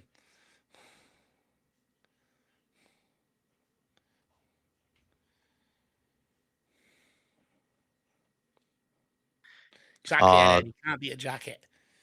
It's got to be a free. Another yellow card. They're getting yellows left, right, center. Keep dragging them out of them, Richie. Keep getting those yellows for them. Jimmy Hotspur saying first goal of the second half is crucial. Hopefully it is ours 100%, Jimmy. Yeah. He's lucky he's not already on the yellow. That would have been a second yellow. He's gone. Richarlison is clean through there. Come on, VAR, get involved here. Denial of a goal scoring opportunity. Got to be a red. This guy's doing his best to look like Josip Guardiola. Romero. Who's he going to play? Can we get a bit of craft here? Good ball. Bentancur tried to flick it, but would it be better off not taking necessary. Yeah. Van de Ven, line him up, Van de Ven. Oh, they cut it inside to Xhaka. Davies has to fill in that left-sided centre-back for a minute. To the back post. Vicario! Jesus, Davies. man. Fucking brilliant defending. Vicario, man. Jesus. He sticks to task there, Ben Davies, filling in at left-sided centre-back for Van de Ven while he was caught out of position. And he clears one off the line. It's absolutely unbelievable from Ben Davies. Richarlison, good hold-up play. Is there an option? Plays out to Porro. It's a good pass. Porro on to Rummy. Rummy, get your head up. Play Mawani. He's begging for it. Back to Porro. Pedro, good idea. Porro. Play Richarlison. Whip it across. Richie, hit it with your foot, man. Oh, my God. That wasn't even overhit. Lord. Why do you let that go across him? I don't know, Jack. I don't have It didn't look like a bad ball, actually. I don't think anyone can answer your question. Might have been offside. Richarlison does. Brilliant. You're right, Dave. What a clearance from Ben Davies. But you know what's even more impressive? He realised Van de Ven was out of position and he covered for him. That's what makes that more impressive. And he stuck to task. He covered for him because Van de Ven, in that build-up to the move, got caught out.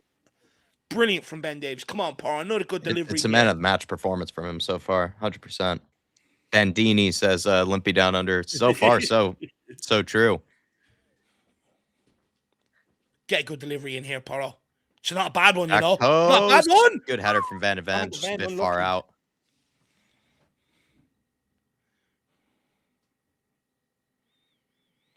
Right, get the pressure on. They don't know what to do here.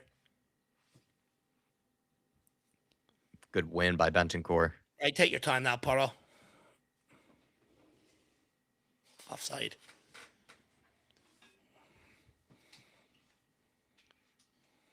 Why did Richarlison's just got to swing his foot at and put that towards goal or across goal. He just made that look like a bad pass when it just wasn't. Like it wasn't. I don't get. He just lets it run and then he ends up forcing himself out wider. Honestly, there's a dictionary to know what words means. We need a Richarlison dictionary to understand what goes through that guy's bloody head. Oh, it's a good ball over the top here. Take a touch. Bear lays it off to Pedro. Just unlucky. Good idea. Or he's just that much of a donkey of a striker where he just can't set anyone else up. He can only score, can't set anyone else up. Oh, well done by Tell. Great. Find him. Richarlison, you're off sides, man. You're off. I want a highlight reel of Romero's passing today. It has been absolutely exceptional. He hasn't lost the ball. Pedro across the box. Honestly, it'll be on Pornhub tonight. Just a compilation of Romero's passing today. And then he does that. Oh, my Lord. And then he does that. Ben Davies gets back, though. Can he stop it? Romero. Can he stop it? Block the shot. What a save. Romero, man. Does he save that? Just as I praise him, he's passing. Commentators curse. Just gives him the best chance of the game. Commentators curse. Way too casual. Way too casual. What is that, lad? Jeez, Romero. He's made me look like a right dick there. No foul there, though, to be honest. Oh, not even he didn't even force a save. He got away with that one. Or did he? Looked like that came off the side net in there. Just defend this. Don't compile one error with another. No sloppiness. Just defend this. It's a shit corner. Well done, Richie. Clarence Richie. Someone get out. Cleared away again. Clears it even further. What a header.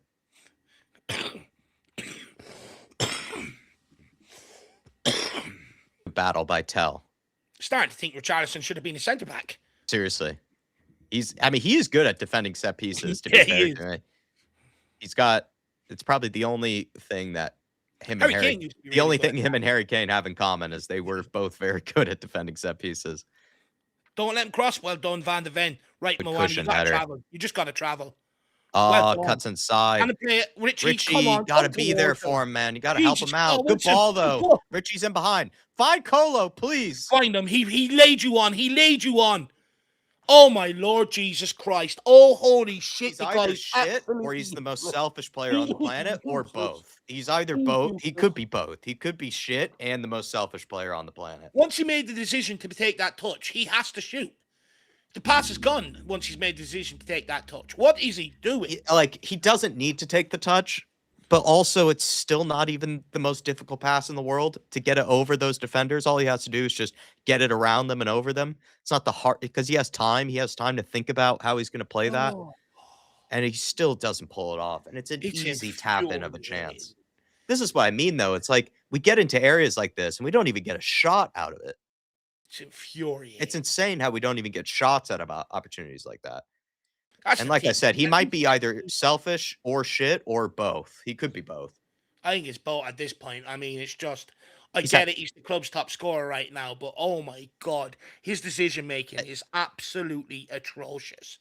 I'll say this. I mean, like I've said this before. I've made this joke. I think he's this year's Brendan Johnson, where Yeah, he finishes the goals, but he can't create for literally anyone else. First of all, when Mwani's breaking like that, he has to come and look for Play the this one pass there. first time right Yeah, now. exactly, right there. And That then touch still, there, like, you he has could to get shoot. that through. Well, if he has He's the good. ability to be able to chip it, Jack. If he has the ability to be able to lift it, he doesn't even lift it.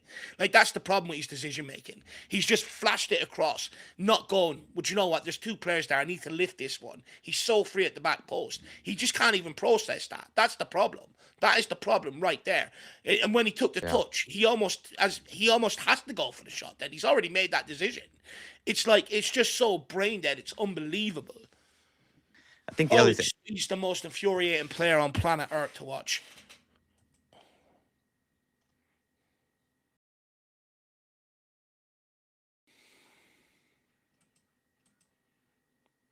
Oh, where's Jacko gone?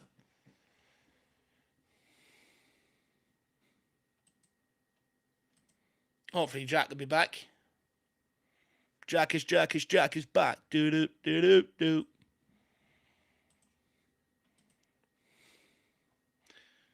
LM says need to push up. Everything getting battered. What's the score there? Sunderland is starting to play a bit. That's why we need to go and get this second goal. It's not for the one to trying, though, to be fair. It's just lack of quality. Stevie Fraser says defending set pieces, probably Richie's best quality. The rest is awful. Yeah. I was saying earlier before I cut off, I think he also had another opportunity to play someone, Dave. I forget when it was, but right, he had another chance to get an assist, and he missed both opportunities there. So frustrating, man. If you're Mwani, right, you're fuming. Mwani's put a delicious ball on for him just before halftime, and it's an unbelievable cross. And you're thinking, right, return the favor. You know, and the guy just can't do it. You've got to be it's got to be infuriating. But then again, you can't hate the guy. You just can't do it. You just can't do it. Romain Mundell coming on, former Spur, former academy. Coming in for Sirkin. He's on a yellow, so they have to get him off. It's a very attacking change. Tree at the back, wing back system. Yeah, potentially, yeah. The frustrating bit, though, is that we've done enough to get that second. We've done plenty enough in this game to get 2 goals, and we don't have one. So we're still a very naive team in that regard, whereas we don't really, sort of take what we should from games sometimes. If only we had maybe a leader in the front line. If we had I know we have the leaders maybe in the midfield and in the back, but if we had more of a leader in the front line, they would sort of grab each other by the throat, really, and just sort of say, lads, please, like, can you score one of these? Yeah. But there's no real leaders in the front. Just like that real clinical player. You have that clinical player, he scores today. It's probably 2 or 3-0 right now. You know what I mean? Tony Olo saying, I'd rather have Stevie Wonder up front than Richarlison. This is one of those Richarlison games where, again, it's just, you can't really defend him. Win this. Please win it. Will you jump? He doesn't even jump anymore. He's just such a frustrating player, Tony. Like, again, Mwani's gone to go in behind. He's waiting for the flick on, and he doesn't even... Come on, Rich! Play it. He's off. think Moani might be off here. Pedro. We're waiting. The ball. Richie. Oh, how's he missed that? It's come right at him. Porro, great challenge. Oh, great footwork. Great challenge by Bentancur. Great footwork by Porro. That's got to be a yellow. Lots of yellows.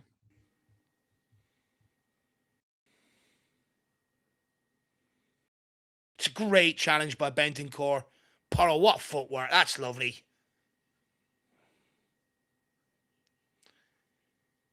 It's good pressure by Gray. Richarlison picks it up. It's a shit first touch. Moani may be onside there. Richarlison gets involved again. Porro puts it across. This one here. Oh, maybe it did. Maybe it wasn't in his pass at first looked. They're there for the second, though. They're there. It's coming. We've got to scrap another one, surely. Porro with a delivery here. It's got to be a really good delivery to get a good shot on target here.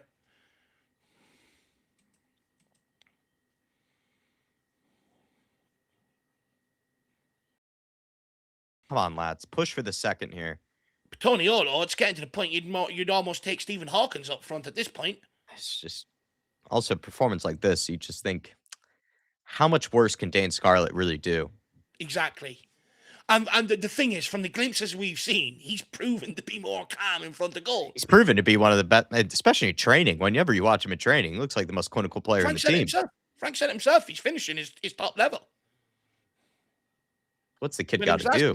He said it well done, Gray. Richie does the bare minimum there, but it plays Bentancur into trouble. Go on, Rich.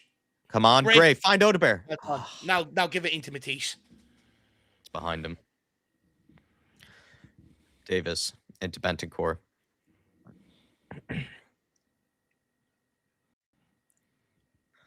Good positioning by Ben Davis and Bentancur. Right, take your time, Rodrigo. No real options for him. Looking to draw them out so we can go along in behind again, Harry.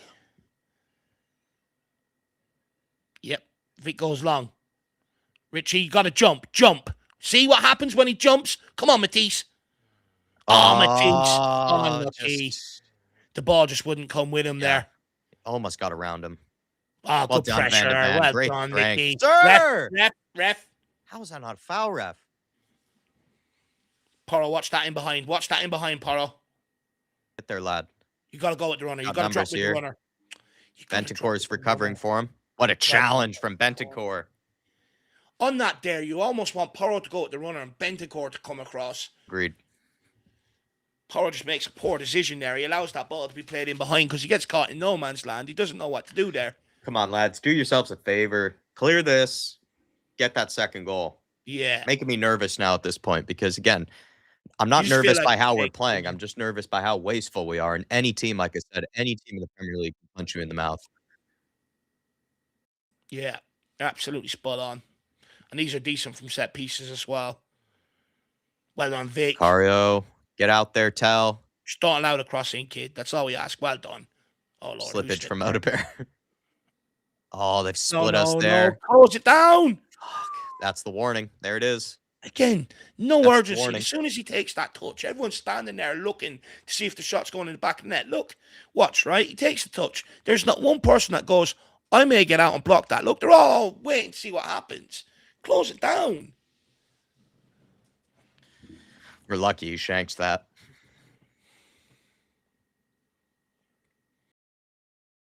Come on, Spurs. Jack's right. We've got to go and get this second now. Now's the time. If not, you almost feel like a mistake's coming. I don't think the performance levels have really dropped. It's just the same story from the first half, just wasteful. Yeah, I agree. So that's like, I can't be, the only thing I can really just be, it's not even negativity. I'm just concerned, just worried. Well, I'm not going to criticize. I'm just worried. How many 1-0s have we held out? You know what I mean? You've every right to sort of be concerned and worried. We need that second. We really need that second. Brett Blothead member for 36 months. I can feel them scoring. We're sitting too deep. Has the press maybe gone away, do you think? I don't even think it has, to be honest. I I think just we've think had more possession, to be honest, this half. Maybe that's it. Doesn't feel like Sunderland have I had think too we much sort of tried possession. to continue on with what we're doing. I do think there's more intent from Sunderland in trying to press us and that, but it's there's just little things you see, like Romero, that sloppy pass, Get there out of not there. getting out and closing down shots. Something like that can end up in the back of your net. And that's what is worrying me, maybe more so than sitting too deep. And believe me, Brett, I'll be the first one to hop on that. Jack is probably sick of me saying it every game.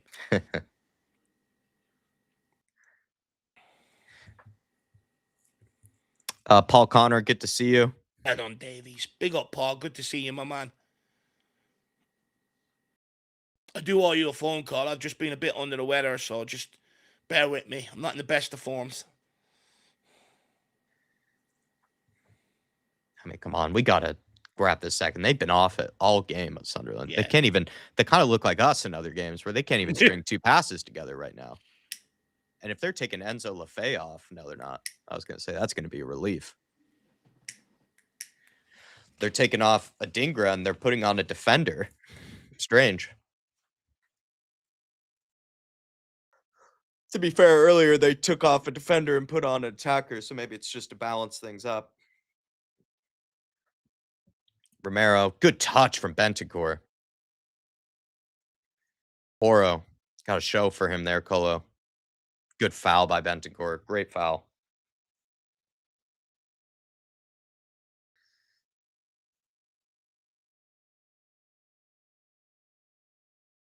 Clear. Romero clears. Get there, Rich. Oh.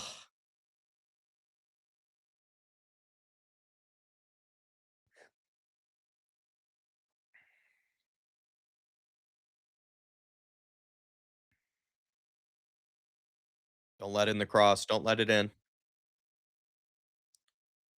Push out. What a sky of a cross by Xhaka.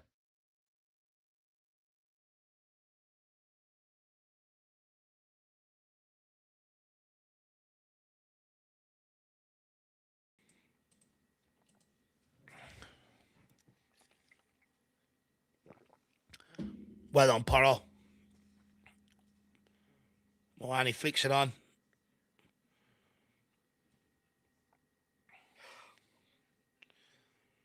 Go on, Rami. You got to win this. Get out for a goal kick. We'll have that reset. Go along with this. Just push them up in the half. Who's that guy up front for them? He's a fucking unit. Is that Broby? Yeah, Brian Broby. Hopefully he doesn't commit a robbery today, Jack. It's a bit of a tongue twister of a name, I've always felt like, too. Brian Broby. He's the guy at Ajax, right? In his younger days? Yeah. It's been good, I think, as an impact sub for them this season. I'm not sure. Yeah. Maybe they do. Wilson Isidore is the one who I thought would be playing for them. He's been quite good for them. Someone says in the chat there, we got to, he's drying up a little bit now. Spot on. We got to try and get ourselves back. Last 4 or 5 minutes has sort of dropped off a little bit. Got to bring a bit more control to this game now.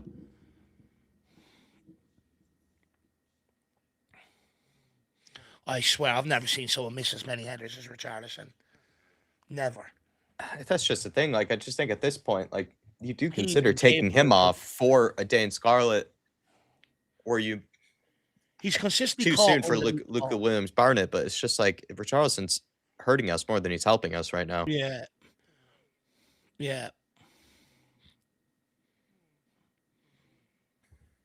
Maybe you do move Cole Milani up top. Maybe you can get João Pelini in there as well, maybe into the midfield. Provide a bit more steel, maybe.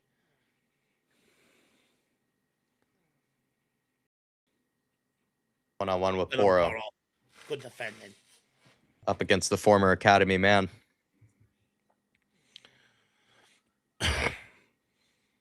Got to defend this again. They're just going to put this on top of a carrier yet again. Sean says we shouldn't take off Bentancur. He's had a good game, I'd say. And then he's saying take off Archie Gray. I think Archie Gray is fading a little. Bring Paulini in. And this play on. Go Pedro. Go Pedro. He's got Romero. It's 2-on-2 here. It's 2-on-2.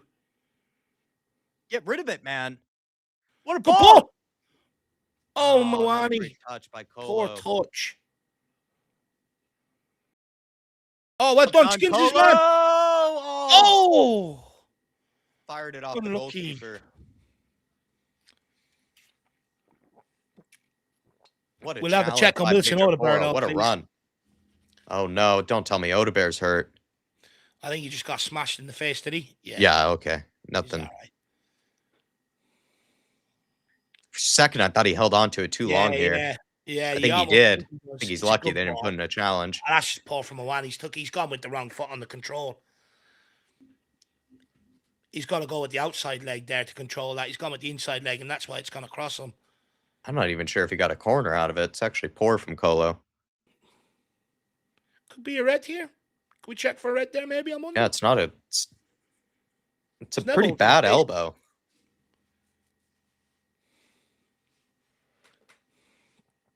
What might save him is if he's looking at the ball and not at the man. I think Yeah, maybe that's what the yeah. referee's explaining. It's here. pretty reckless. Is there any intent in it? I'm not sure. Yeah.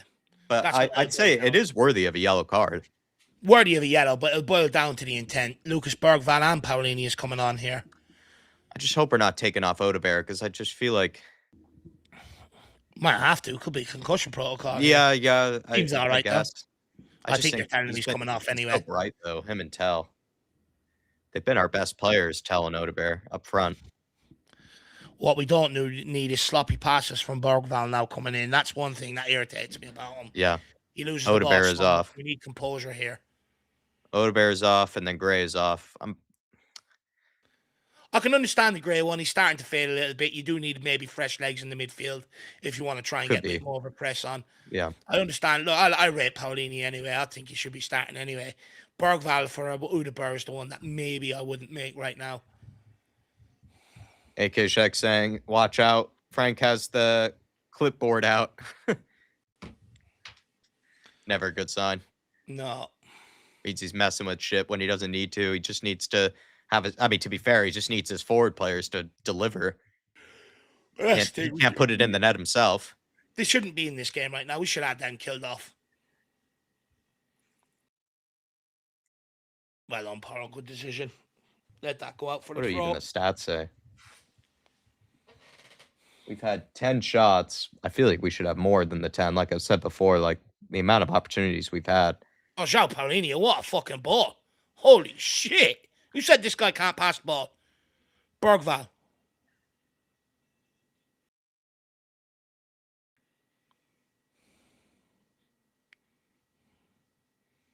Rummy. Spurs fans did not like that he went backwards there. Apparently they were groaning. Oh, well done. Oh, he just can't sort his feet out to get on it again.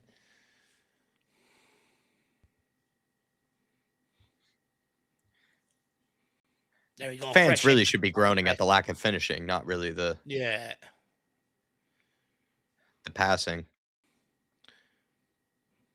Initially, it does look like the fresh legs are providing a bit more energy. Let's just hope we don't just sit deep now. We've got to keep the press on. It's the whole idea of getting the fresh legs in here.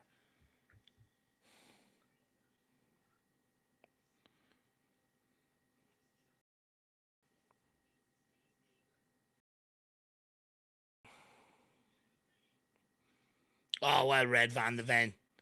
Oh, good touch, Matisse. Ah, good clearance. Who's that? Davies. Hooks it down the line. Cameron Charleston do something here. Picks up a throw and that battle.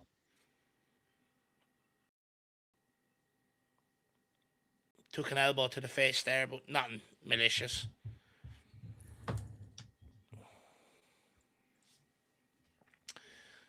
"17 minutes to see out plus stoppage time.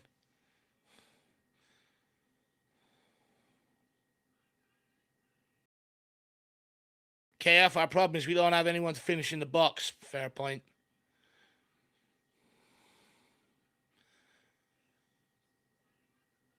Burmy says Paulini instant impact. Yeah, lovely pass by Paulini. He might be the guy to score our second, because it's usually set piece, and then it's going to be probably a defender or someone like a Bentancur or Paulina probably to score our second.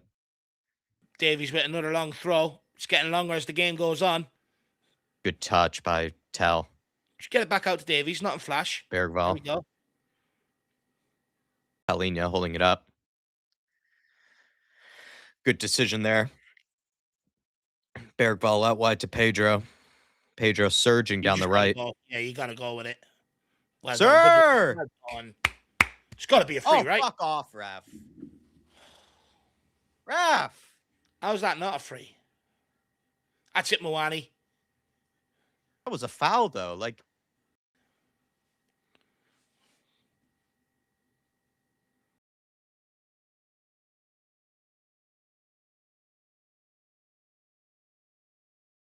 come on, Spurs. See this out.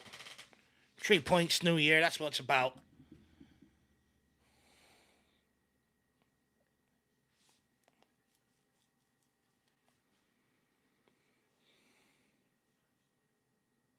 How's that not a free? He's got one hand and just pushed him in the back. And then he's And just then he stuck grabbed his him as hand well in as his he face, tried to and he's run not by. even given a yellow card. I know Romero, by the way, obviously we didn't do a watch long, but I also felt like last week, like, I know we didn't deserve anything from that Brentford game, but I legitimately thought that was a stonewall penalty with Gray. Yeah. Oh, well done, Pony. Oh, swing and a miss from Pedro there. I just felt like that penalty one was like, I just didn't understand what Gray was supposed to do. Like, if a guy just comes across you like that, Yeah, like, how are you supposed to stay on your feet? Well, we don't get penalties. We know this. No, we don't. We don't even know we don't even have a designated penalty taker because we don't get penalties. Right, just deal with this at the back post. Well done, Bentancur. Bergvall well held. Good touch.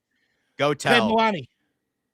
Good. Come on, Colo. Oh, it's just too heavy. The guy just gets no look. He just gets no look in front of goal. Absolutely none.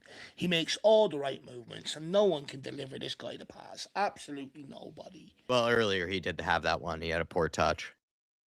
Oh. Top of the box. Let go, Paro. Come on, lads. Don't make me nervous in the last 10 minutes, please. Just put away a chance. You've had so many.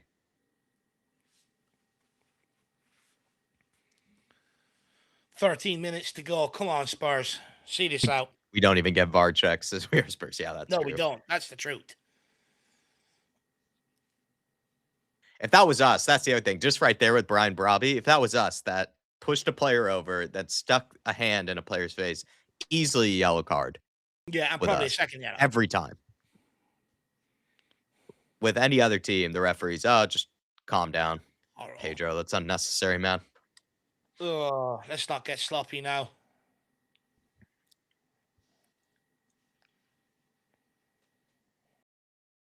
People are asking for a VAR check on. I didn't think it was red card worthy. It's just amazing, though, that the referee just lets it all slide, though. Yeah. You would think he would have given a foul and then maybe later then given a yellow card. But at least give not a good clearance. No, Please, boys. Oh, well done. Lucky. Come on, lads. Go on, Come Richie. on, Rich. Go on, Richie. Oh, the touch of an absolute blimp. The touch of a war tank. Van de Ven took a risk there, just throwing a foot out. Jesus, Richie, how bad did you touch it? How do you hit it that far in front of you? You've got all the open space in front of you, and you put it out over the sideline. It's unbearable at times. Honestly, if you've seen that in Sunday League and you're a manager of under-9s, you take the player off. Genuinely, you call him off. It's like if it was like a javelin throw and you found a way to sort of throw it out of, out of the markers. Spurs now sitting back more, probably because they're tired from all the pressing. Oh my lord! From this is pissing me off. This is pissing me off. This is on the forwards. This is on the forwards. We're not putting away chances, and Sunderland are going to grow into the game. We're losing kind of that willingness and maybe that stamina to be able to press. He's got to do better there, Mickey Van der Ven. I don't even know what he's doing there. Look, what's he even get? He's let the man go. You just go and put the pressure on the guy. Don't give him the free header. This is why you don't park the buses. We're Spurs TV. We're not parking the bus. So, like we've created more than enough to get a second goal. We're just being so wasteful that you just leave the door open. If And we you were leave it, parking the bus, we wouldn't have Bentoncourt pressing there. And that's the dangerous thing about leaving a team in it and not killing them off. You give them belief going into the end of the game, knowing that one chance could change everything. Oh, oh no, no, no, no. There you go. fuck's sake. Fuck's sake. It was coming. Brian Broby. It's so undeserved. It was coming. You could see mistake. Well, you could see It's it all was our coming. own doing. It's all our own doing. We've had Got sloppy. chance We after can't get it chance sloppy. after chance. Not even in the second half. We did have chances in the second half, but in the first half, we should have been 2-0 up, 3-0 up. A better team would have been 3-0 up at the first half. We We have also start let getting them sloppy. stay in this game. They've been dog shit, Sunderland.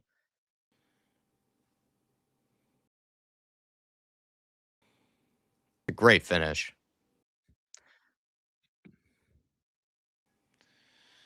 Oh, for fuck's sake.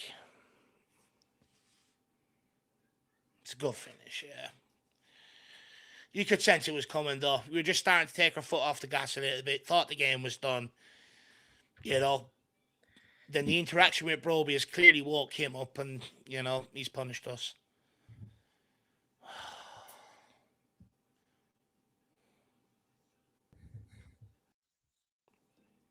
Are we ever going to win a game of football? I want to see a reaction here as well. I want to see us pushing goal for it. I don't want to see us worry and sit back and try and hang on for a draw here. We're the fucking home team. Go and press the issue. All of our good work undone just like that. Ugh. We are the most infuriating team to watch.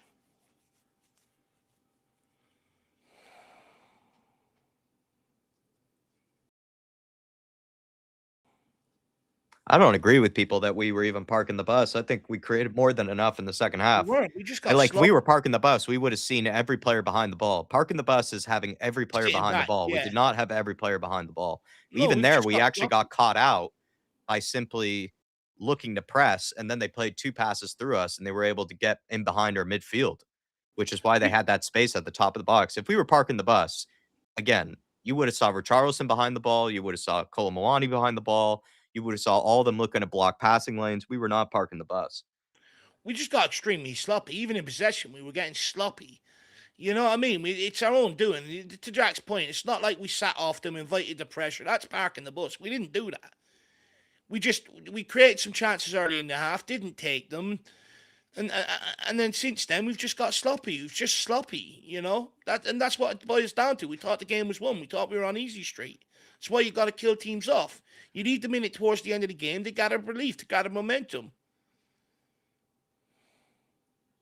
If you give a team chance after chance after chance to stay in the game by missing your own chances, they're inevitably going to hurt you. They're inevitably going to punish you. Any team is good enough. Looks like Dane Scarlett was getting ready there on the bench. Teastel's pulling up. Looks like he's got a Yeah, he's done. no, he's got a cramp. He's got a cramp. It's about We've to unravel. arguably had our 2 best. We might have to pull out for 2 best attackers this game. It's about to unravel. You can feel it. Jeez. Fuck me. What are we becoming? Oh, lack of mentality yet again.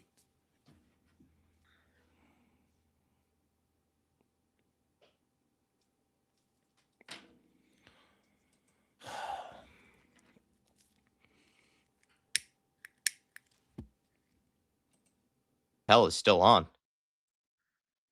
He shouldn't be.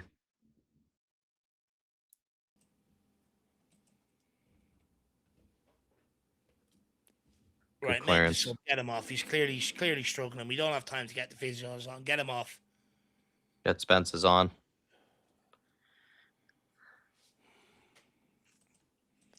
We should have honestly been 2-0, 3-0 up. Probably would have been able to bring on like a Luca Williams Barnett. Should have been out of sight, Jack. Should have been out of sight.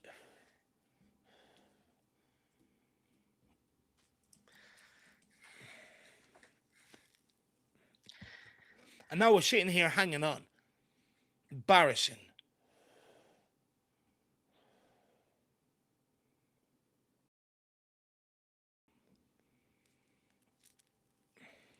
Come on, Tell. Sir!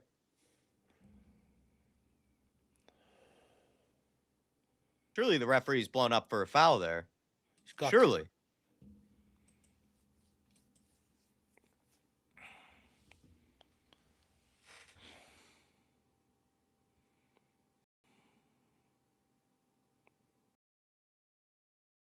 Tony Olo saying this is what happens when you got Richie up front. Might as well play with the real pigeon up front. Listen, man, like it's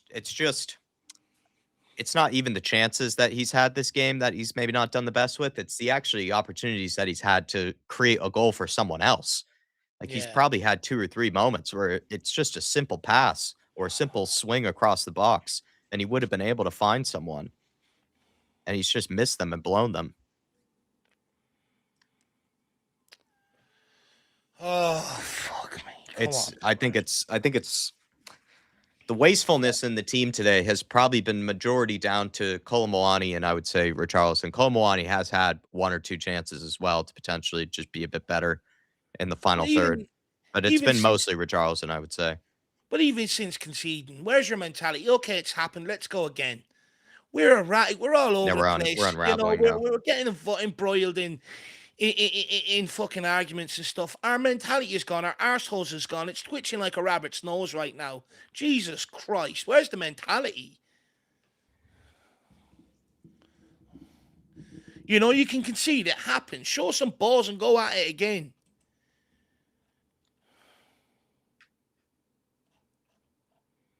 How is that a foul for them?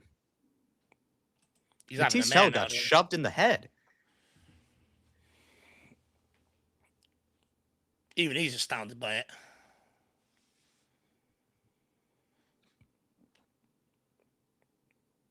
He's coming off now anyway. Well done, Tal. You've done all you could. Maybe faded in the second half a bit, but you tried. Need Dane Scarlett to be a hero for us. Jed Spence for Davies. Well done, Davies. It's amazing we've had to rely on that Ben Davis goal as well. Of all the chances we've had today, the one we scored was the Ben Davis one. It's shameful. The guy that's been out for 6 months hasn't kicked the ball in about a year, and he comes in and scores a goal for us.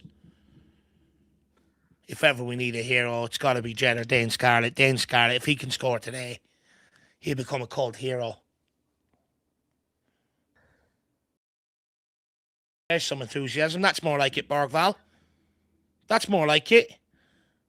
Now turn this over and let's go. Porro's just ballooning it around the place. Oh my God, we're all over the shop. Everyone's lost their marbles. Come on, Big Dane.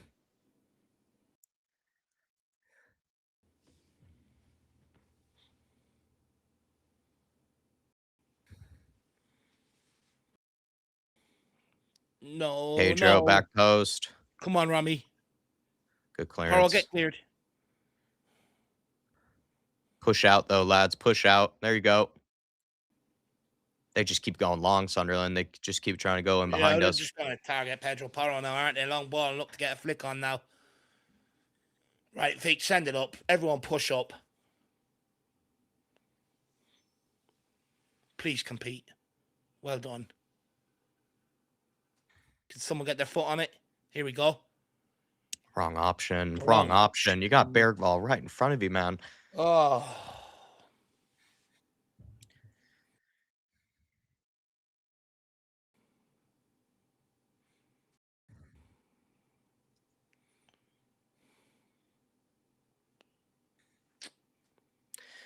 They're just getting behind us now.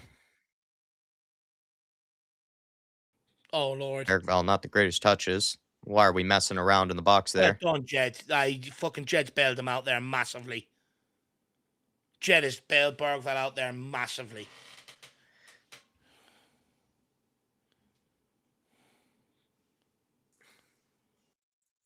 Oh, come on, we don't have time to stand there, guys. Where's the urgency?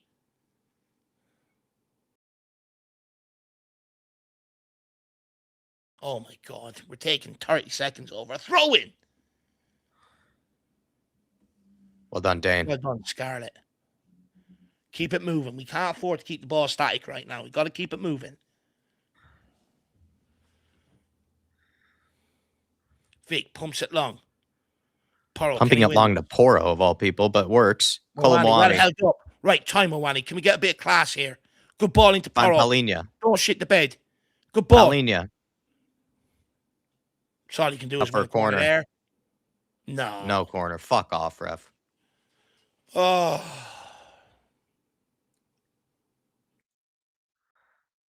6 added on. I'd argue it could be more. Dropkick your teacher, saying this isn't an I told you so, but this was my warning with teams like Sunderland that have hunger and never give up. One goal isn't enough. I mean, Yeah. it's a fair I told you so, because it's just, I think what majority of us were saying, to be honest, Artist G, it was that if you leave a team in the game with only being one goal up, especially a team like Sunderland, who've been a good side this season, Well, you can myself give and them Jack every have chance to get back into the game. myself and Jack have sort of expressed the need all game to go and get the second. Yeah. You know, we've said it. You got to go and kill them off. You can't leave them in it. We've been saying that at half time. That's why we've said we got to keep it the same. Go at them and look to go and get the second and kill them off. Whereas this exact situation will happen. So we sort of agreed with you on that one, Aris. We've been saying it all game. The stress of the importance of getting that second goal. Yeah, so I think it's a pretty fair I told you so. I think we've all probably are saying I told you so, to be honest. And then Toniolo saying, I better not hear that, Frank. Here, maybe I'll get to this in just a second, but appreciate you, Toniolo. There are only so many minutes left. I'm praying that we just get a winner. Yeah, we just need to shit out something here. Moani, Scarlett, even a Van de Ven or Romero at this stage. Oh my lord. He just Jesus foul throw. Christ. What? Fair fall, dude. Oh my lord. Oh he my actually has God. been useless since Is he's this come guy on. even a professional footballer? Holy shit. I haven't seen that happen in about 30 years. Oh my God. He actually has been useless since he's come on as well. Like, And these are the composure. This is the bits of composure and stuff that we just need in these moments. We just do not have. It's a simple throw, and he can't even execute that. Can't even do a throw in now.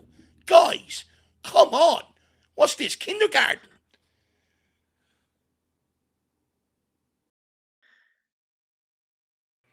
Apart, it's got to be simple. One touch deliver. Terrible. Oh, fucking hell. Fell to Paulinha. Oh, why are you shooting that, man? Why are you shooting that? Bentancur, well done. Well done. That's ours. No way. Looked like it went off Lefay. Please, Spurs. Please. Why is Paulinha shooting that? Jesus, man.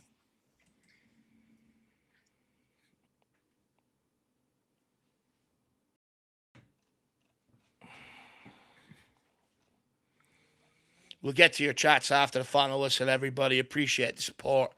Start getting your thoughts in anyway. Doesn't look like we're going to show any ounce of composure to go and get the winner here. Find Richarlison. It's a shit on the hit ball. It's like, Jesus, what chance have we got? Well done, Bentancur. No one. Someone onto it. Where's Richie? He's probably tanked. Yeah, probably. Oh. Come on, lads. It's got to go, Vic. It's got to go. There we go. Right, Poro, get your head up. Someone come and support him. Someone needs to make a run for him. Don't do anything rash or stupid now. Good ball. Right, Moani, get your head up. Back post. Good ball. Dane. Touch a little too heavy. Van de Ven. Good touch. Someone help him. Someone help him. Make a run for him, lads. Romero. Can't all just stand in front of the box. You need someone to get in the box show here. for each other. Paulinha! Or Romero. No, it's Paulinha. That might have been the chance. That was the chance. Oh, that was the chance.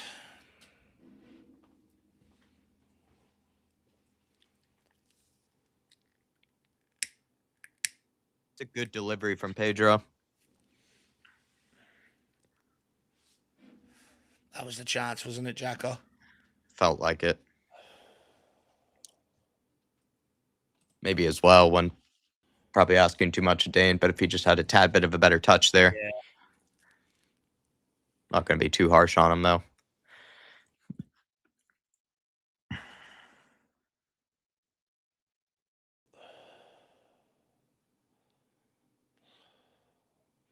Right, come on. Come on, we Last might minute, get one lads. more Last here. minute. Get it to Jed. Get it forward. Why do we keep pumping it to Pedro's side? I don't understand it. Why He's do been we betting keep the air the expecting last Pedro 50 Porro to minutes. win these? He's been betting the air for every ball in the last 15 minutes, defensively and offensively. Why do we keep doing it?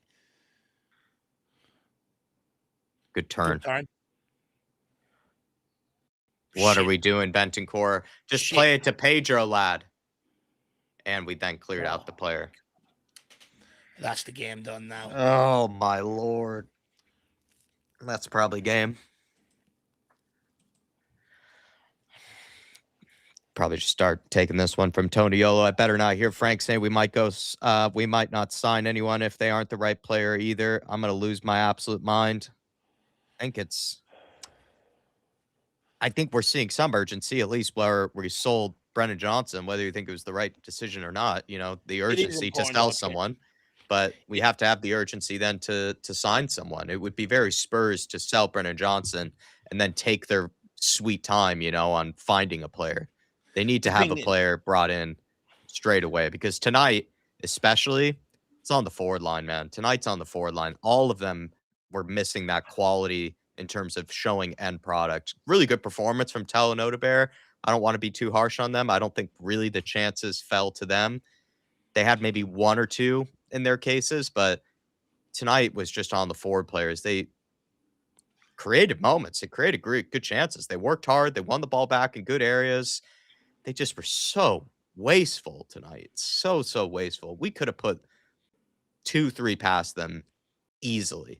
And the fact that we had to rely on a Ben Davis goal to get even a point from this game is just absurd. Like the Ben Davis goal should have been the third or fourth goal, really, up the night. And the fact that it's the only one, I mean, Spurs need forward quality well, look, desperately. Or these guys need to also pull their finger out of their ass at the same time as well. yeah.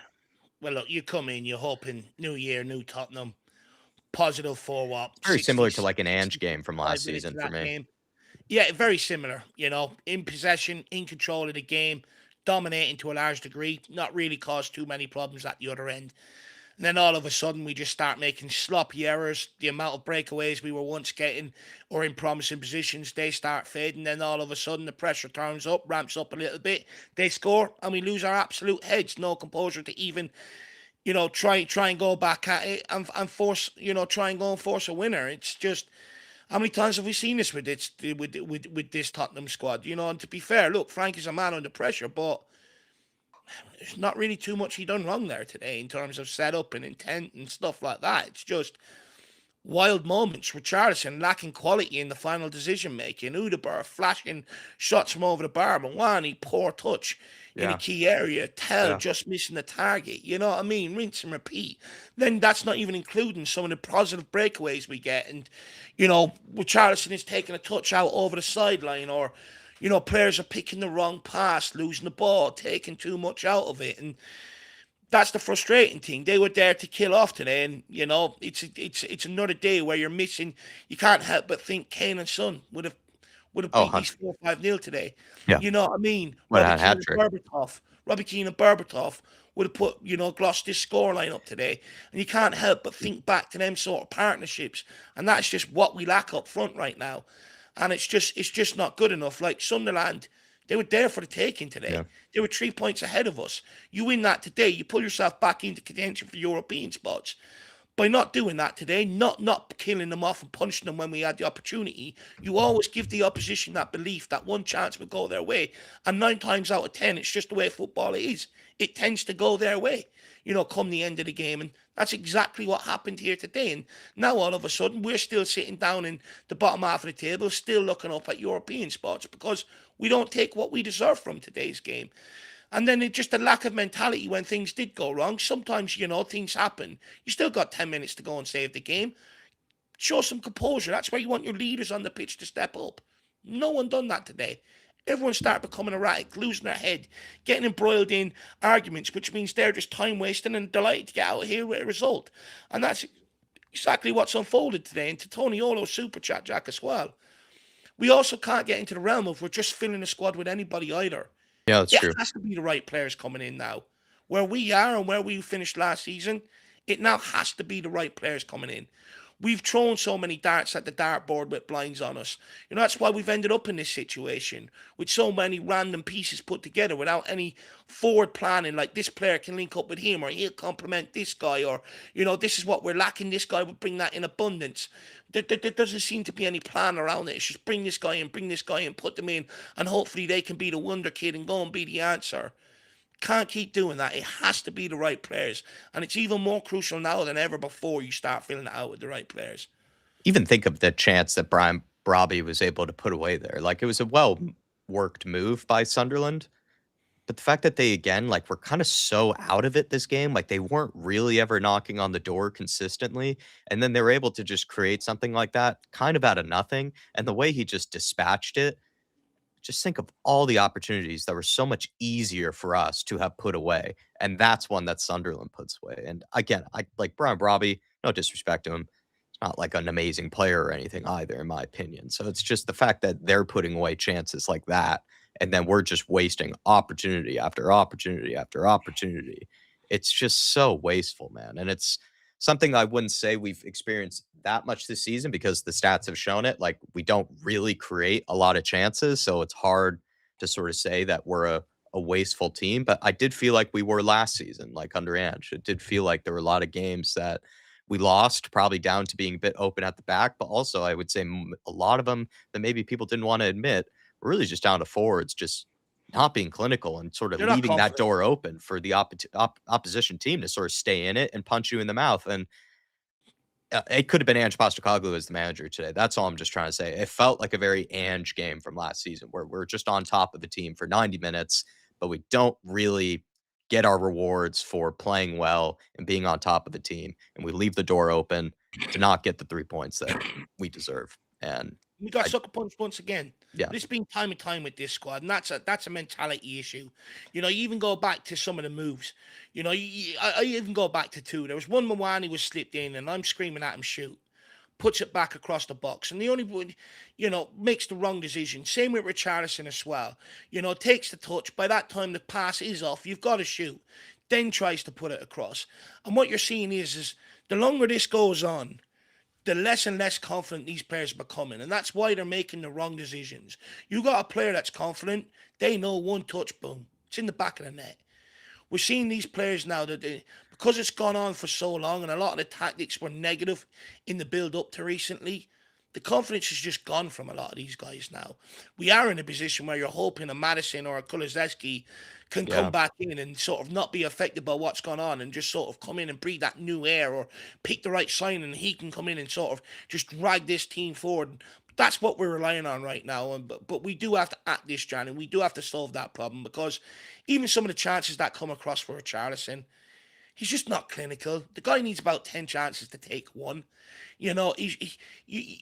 Even a half decent striker will take a half chance. So sometimes Yeah. that's what you've got to do. And this guy's just incapable. And that's what's lost us the game today, just not being able to kill. Like, how many times do we turn over the ball? Bentancur turned one over, Like lovely. 3-on-3s, 3-on-2s, and Yeah, it just not even Bentancur turned ended one it. over. Simple pass into Richarlison doesn't make it. Then a simple pass in behind for Mawani doesn't make it. And all these promising breakaways, just poor decisions, poor execution, and it's just absolutely killed us today. It's absolutely killed us. And me and you stressed the importance all game, even at halftime. Go out, try and continue to do the same thing. We have to get the second goal here, or it's coming. And that's exactly what happened today. And it's just, again, this is where you can't pin everything on Thomas Frank. Despite I do think Thomas Frank just being uninspiring in general and making a lot of wrong decisions in general, and the tactics, for large parts of this season being piss poor. Games like today is where it is a wake up, where it is sort of it can be a bit of both, where the squad is just not good enough in terms of mentality today. Okay, you can Yeah, see it. mentality. No bounce back ability, no composure in front of goal to kill them off. Maybe a lack of hunger or desire, really, to sort of kill them off to a certain degree as well. Maybe a lack of application to make themselves better so these mistakes don't keep happening. It is a real wake up call that it's not just one person that's the problem. And, we do, if you are changing manager, you also need to start changing personnel and filling out this squad as well. I completely agree. Um, like I said, I wouldn't give Frank that excuse of wasting chances and creating enough, but not, sort of putting teams away. I wouldn't say that's been the story that much this season, but randomly today, I do think it was one of those types of days. Like Um, that, yeah, like Bergvall, long throw right at the end there. fucking hell. You know what I mean? Like, you can't blame Thomas Frank for that. That's just zero composure. It's just simply get the ball, go through the routine you usually do, calm yourself down in your mind, deliver the throw. He's just gone so erratic. It's just like shit like that. I mean, what can anybody Yeah, do on a day like that when shit like that's happening? completely agree, Dave. Sugar Ray, Mind thanks for boggling. being patient, my man. We just had to, I mean, it's going to be a rant, really. It's just how it is, man. I think you're probably in the same boat here. He's saying this is atrocious. We cannot go on at this level of poor performance. This is the thing, Sugar Ray. Like, I have sympathy for Thomas Frank today because I actually do think the performance had a lot of things to be encouraged by, but we were very poor in terms of getting what we deserved. Like, at the end of the day, you can play well, but you need to put the ball in the back of the net. You need to take advantage of the chances that you create either by turning the ball over or creating a good attacking move. You need to put away your opportunities. Spurs did not do that today. But I think the issue with Thomas Frank is we haven't seen enough performances like this today to give him, That I pass. think, a lot of leeway and a lot of benefit of the doubt, if you get what I mean. Like, if we saw a lot more performances like what we saw today, then you would absolutely lay into the players more, for being like, come on, you're letting this guy down, at this point. But wouldn't say we haven't seen too many performances like this today this season, which is why I'm not going to let Thomas Frank completely off the hook because at the end of the day, results have been dropping. We're not picking up enough points in games like this that we should be. And that's ultimately going to fall down on the manager, whether it's totally his fault or not. But this is one where it is hard for me to pinpoint everything on him, to be honest, compared to other games where What it's I will definitely also his add to case. that, though, Jack, Yeah. is it doesn't look like the players are fighting for him. Yeah. It doesn't look like they're trying to keep him in a job, if you know what I mean. If Especially they when really, they conceded. I agree. exactly, like if they really like this guy, when they concede, someone steps up. Someone says, right, come on, guys, gather a bit of composure. Something happens. You see that spark, you see that fight.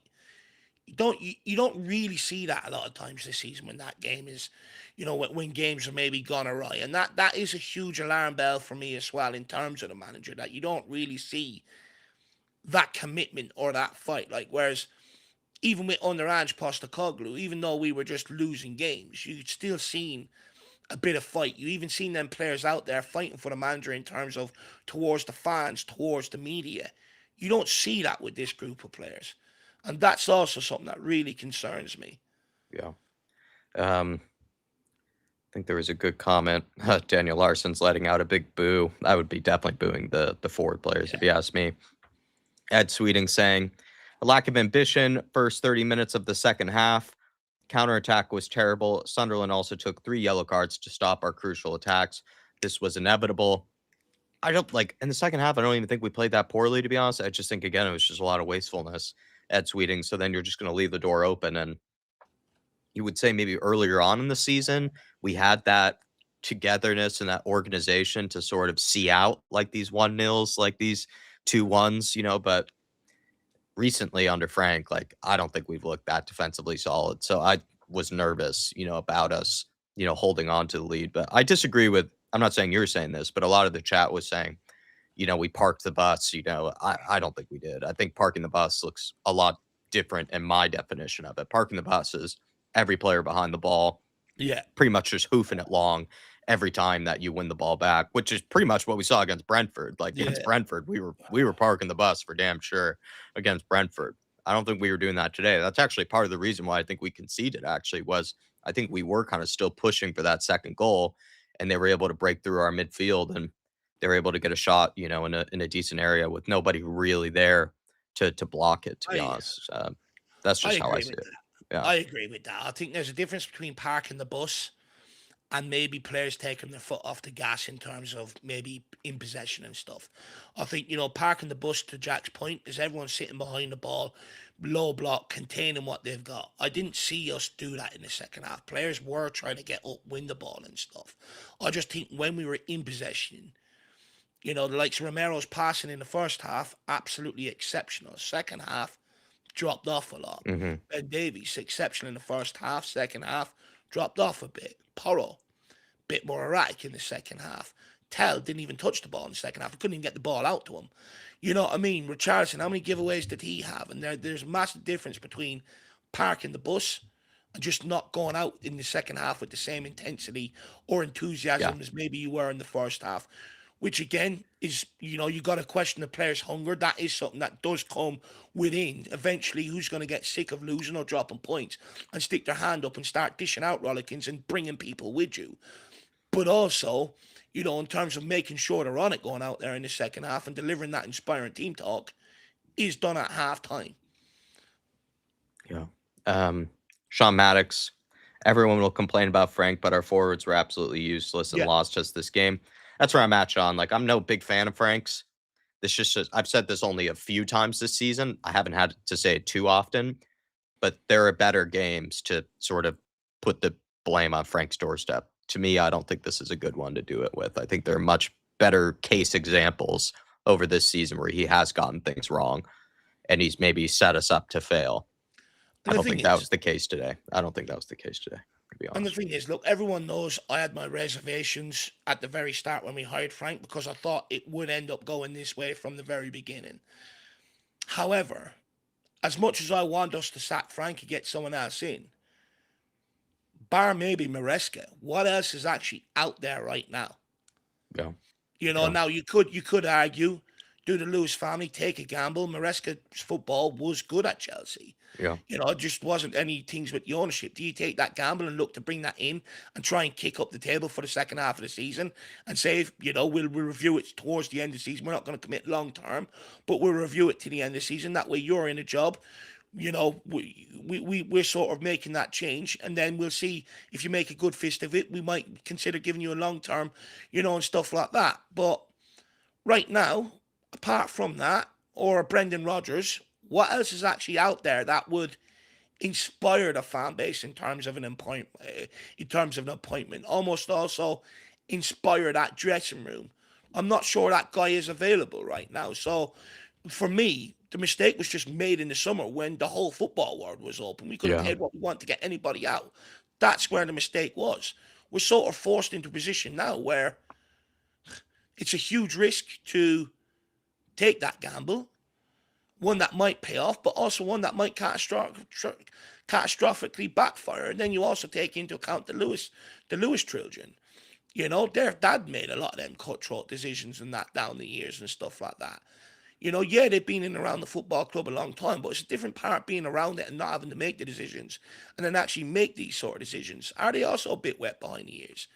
It's Yeah. a bit of a catch-22 situation we find ourselves in right now, unfortunately. As much as Frank any other year should go, the right option, that right guy that inspires everybody and lifts everybody, I don't think is right there right now. Yeah. Dan Coy's good to see you, Dan. Member for 45 months. Saying, evening, Jack and Dave. Do you feel if we had no midweek games, we'd be improving week by week? I'm not seeing any progress in the passing, and the finishing has been very poor. Come on, you Harris Army. But Yeah, take it. Take this one, Dave. Yeah. sorry, I think look. Yeah, I think you would see improvements because it gives Franks that whole 7 days on the training pitch to work his game plan and stuff like that. But the reality is, he's never going to get that at a top job, No, at a top club. The you're gonna demands have in European football. to be in some sort of European competition, and that's where he has to adapt his model to make it work at a big club. If not, he'll only ever be at a Brentford level. Yeah, that's where I'm kind of at with it, Dan. Is that no matter what, you're just gonna be playing European football if you're gonna be at a club like Spurs. Like you're not gonna. It's a failure if we're not playing midweek games on a consistent basis. So Yeah. I think you'd be able to see more energy levels for sure, and probably more tactical work from the manager. But it's just not that privilege that you're going to be able to have, I think, as a Spurs manager. At least I don't think you should be getting that privilege, to be honest. And that's why I don't think it's much of an excuse, really, because it's just like plenty of other managers find a way to step into a huge club, a big new job with European football in front of them, not much time on the training ground. They find a way through it, and that's why I just don't really give him that sort of excuse. But like I said, today, plenty of better games for me to sort of be upset with Frank. This is not really one of them, for me, Dan. The Big D, member for 23 months. Really appreciate, though, Dan. 45 months is a crazy amount of time. And then the Big D, 23 months. Thomas Wank, absolutely toothless up top.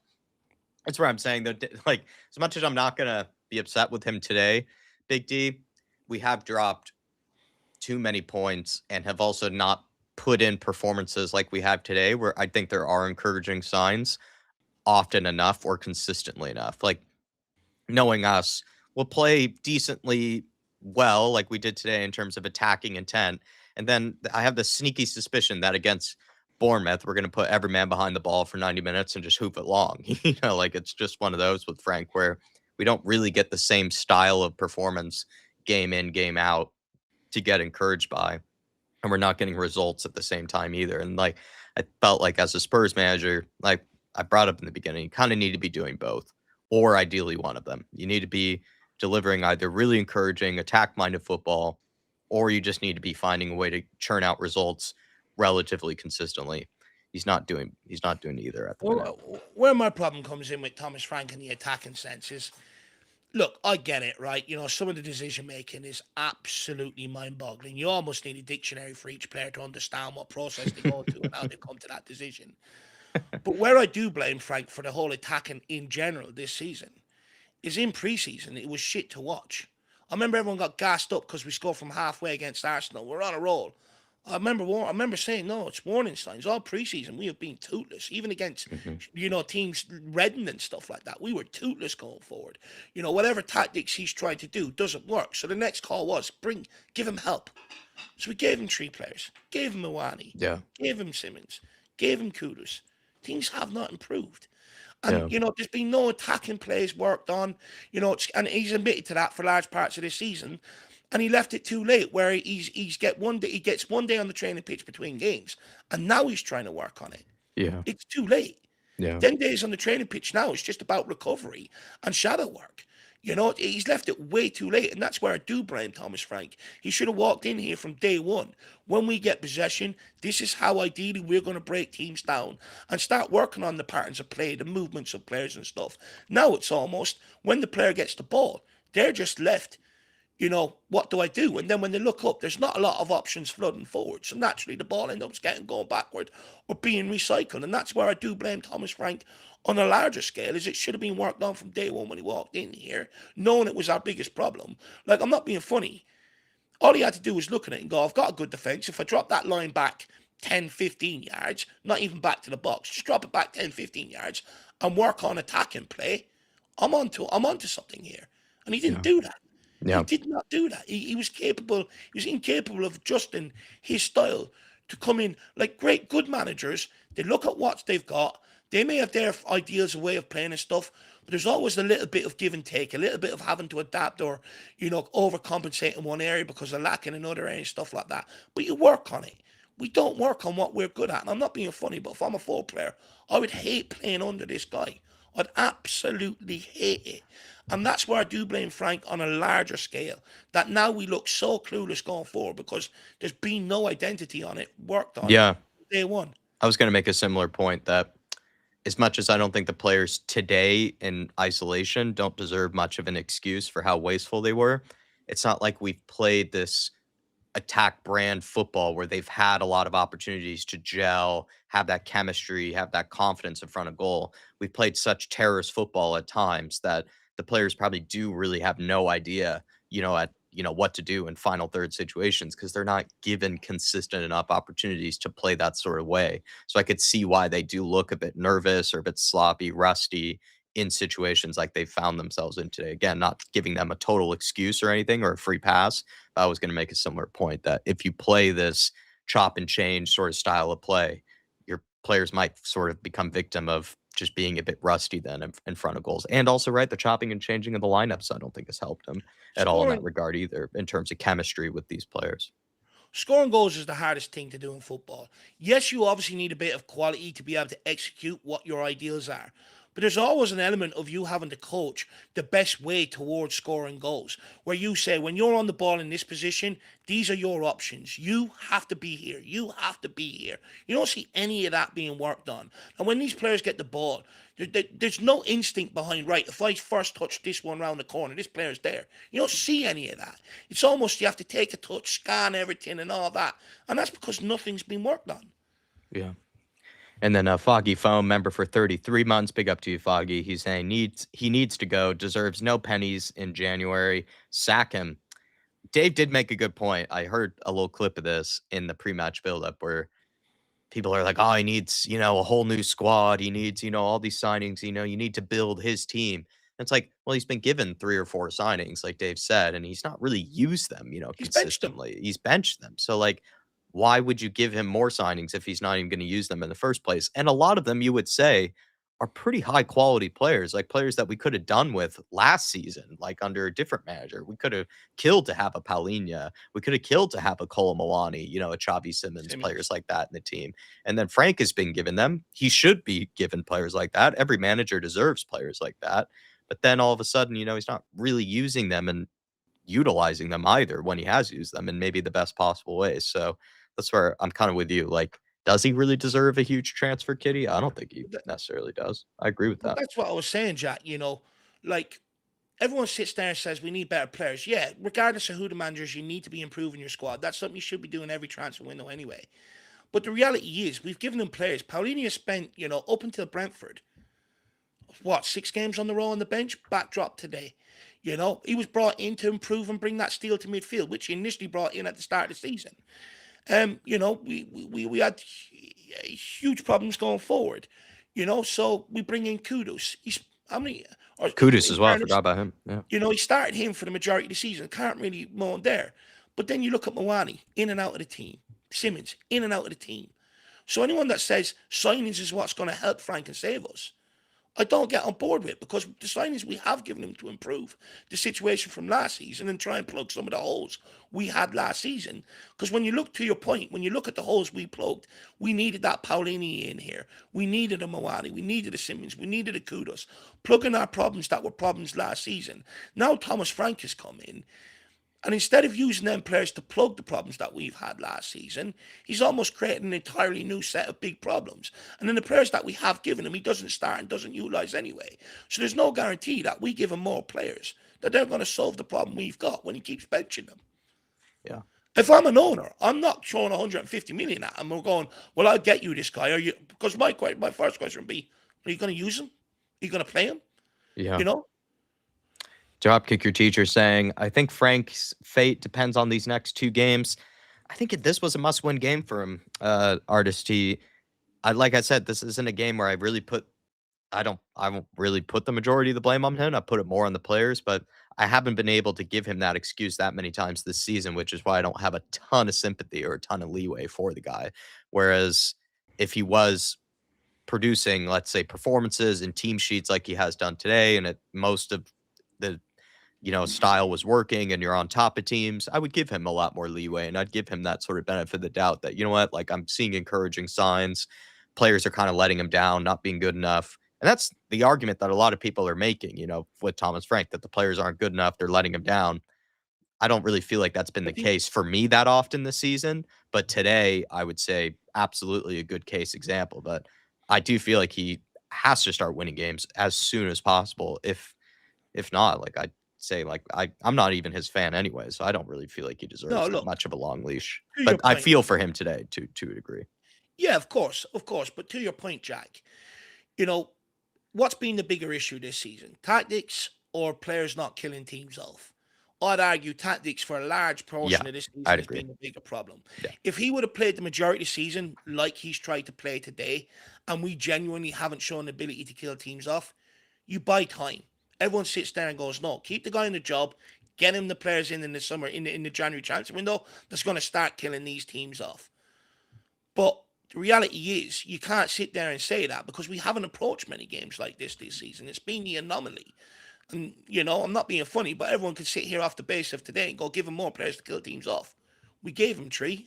And I'm not being funny, but everyone could question the quality of the three. Mo Kudos, bar last season, which was an anomaly. Every other season before that was hitting double digits. Colin Moani, every club he's been at, every season, has hit double digits. Xavi Simons, nearly every season, has hit double digits in goals and assists. And they are way off them numbers here. Absolutely way off it. Which does beg the question, is Thomas Frank That's a playing good to point. their strengths and maximising the best out of them? I don't think he is. And then Jacob Anderson, been with us a long time, Jacob. Really appreciate your support, man. 47 months, elite member, saying, I can't wait for Madison and Kulu to come back. They actually push the game and create for us. Definitely need a couple of quality signings, though, in the front line. Big up, guys. I think I made a point like this in the watch along where potentially we could have gotten that second goal in this game if a Madison or a Kulusevski were there, which I think are more experienced players, but potentially leaders as well in that forward line where they would have told, some of these guys, listen, you got to pull your finger out of your ass here and actually put away some of these opportunities and not be so wasteful and leave us open to potentially get sucker punched. But then they might have just because they are quality players, maybe one or two of those opportunities that have fallen to any of the guys that did tonight, whether it was Charleston, Colomwani, Odebear, Matisse Tell, Kulusevski or Madison, you would think would have put one of those away and would have been far more clinical with them. So I agree with that. And of course, forward signings would go a very long way this January. Just the issue is, and Dave has made this point for many years now, when you find yourself looking especially for forward players that are good and top quality in a January window, they're not going to be that many because if they're good players, they're probably playing pretty well, and then they're not going to be a player that a club is going to be that keen on selling really in the January window. So that's where it's going to be opportunistic, but I would imagine there's not a plethora of people available that we could bring in this January, which is why you don't want to find yourself in this position, But to be also, honest, Jacob.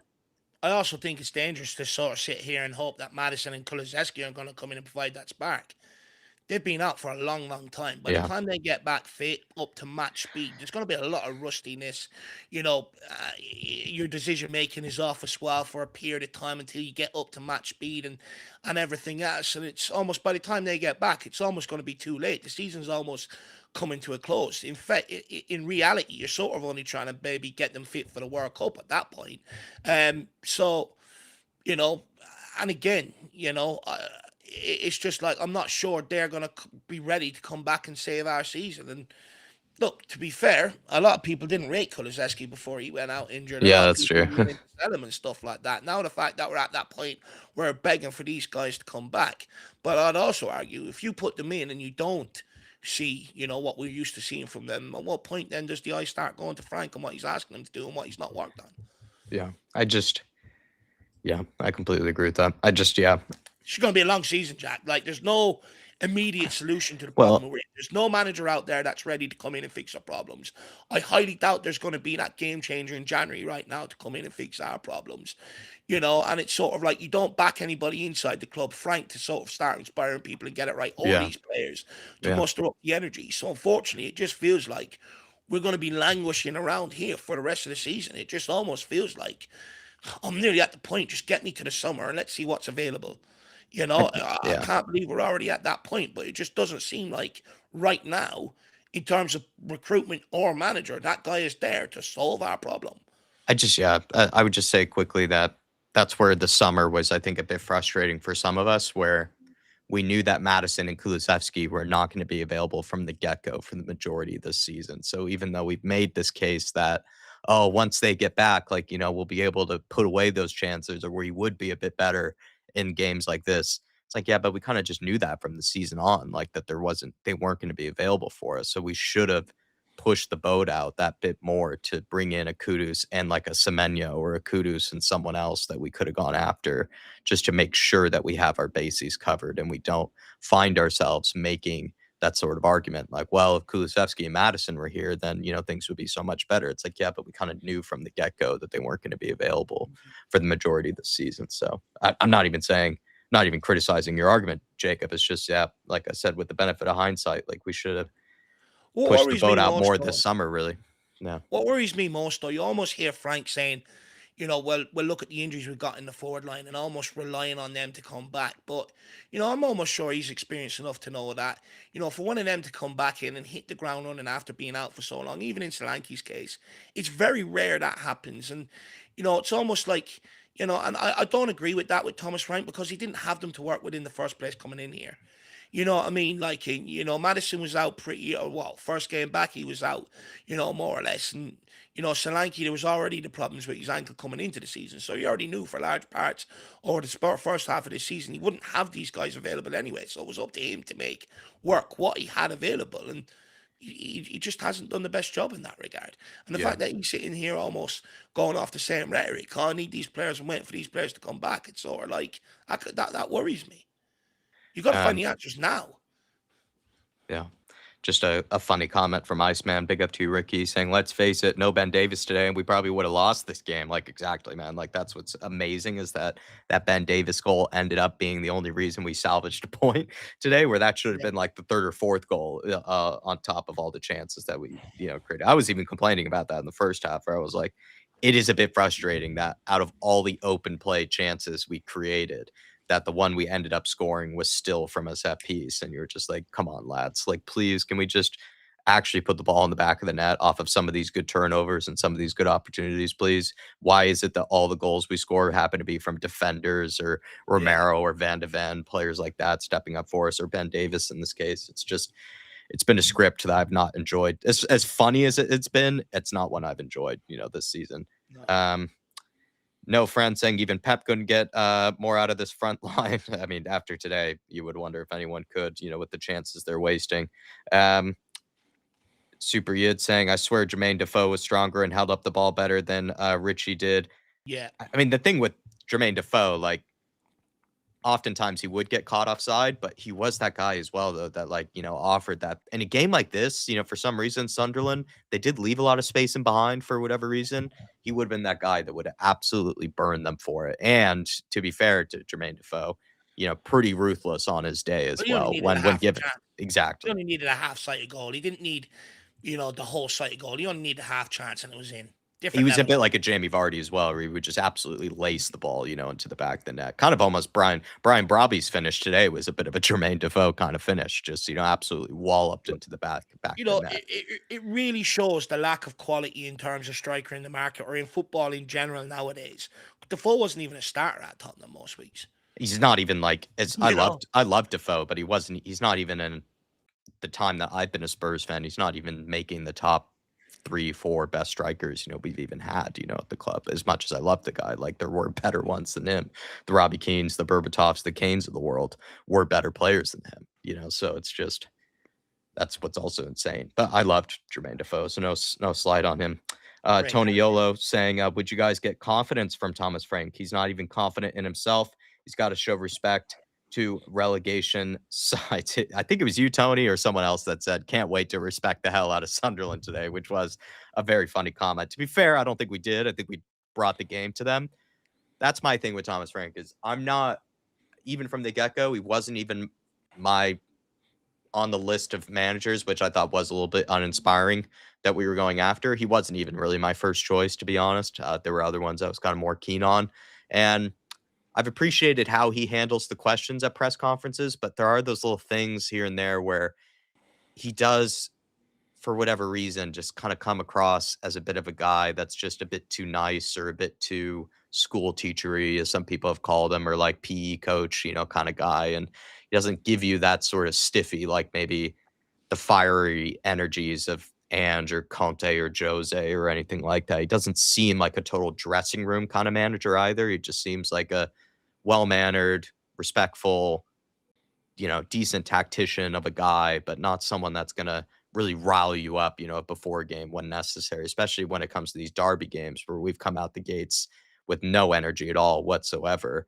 I wonder if that's been slightly down to the fact that he's not necessarily the guy that's going to get you running through walls, really, Thomas Frank. But We're maybe going at into a that derby game. mid-table club, lower level club, he doesn't need to do that because he's able to set them up in a way that they run through Well, a walls for him. mid-table club, it goes with Yeah, the words he says. You can get 10 wins, you more or less keep yourself in the Premier League, you know? yeah, And I'm not being funny, but, Thomas Frank doesn't inspire me. Look, I wasn't enamored with the appointment in the first place.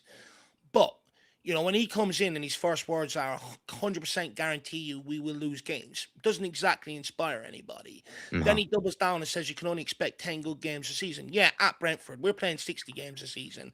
Yeah, if you have ambitions and you even want to make Champions League football, you need at least half of them to be good games. He lowers the expectations. He's gone from saying we want to build on the back of Postecoglou's shoulders to now going we're a club in transition.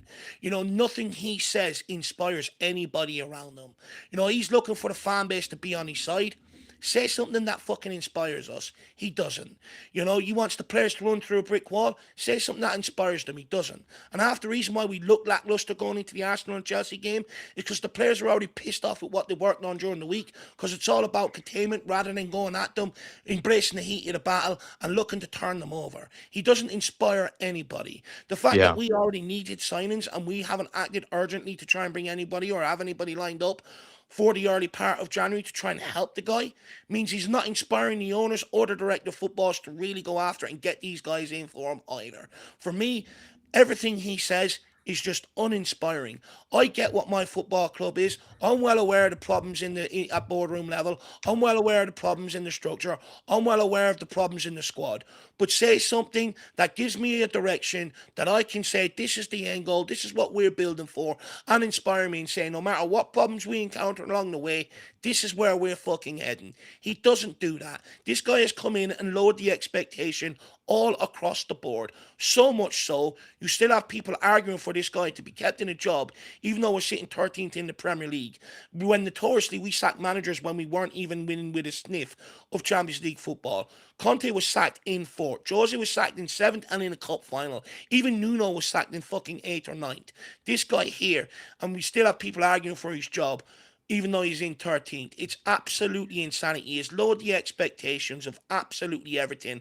And I would also argue, although the squad, we all know it needs improvements, he's also lowered dramatically the quality of that squad as well, in my opinion. So for me, all across the board, he doesn't inspire me. He didn't inspire me going into this season, so much so I lowered my expectations on the guy that I've placed on other previous managers, even yeah. though some of them Fair, expectations may have been beyond reach for their potential fair. in the first place. And I'm just fed up with the whole lot.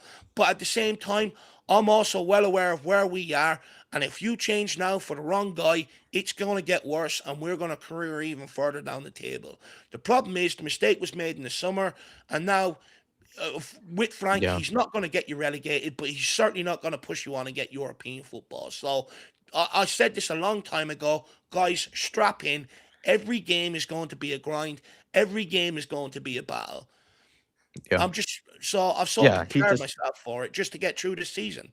he doesn't really inspire you. Just lastly, when he like, I see the point he's making, but it's more maybe an apt point if you were This at guy doesn't a tell you how shit mid-table you are. club when he's saying, like, "I guarantee we'll lose games."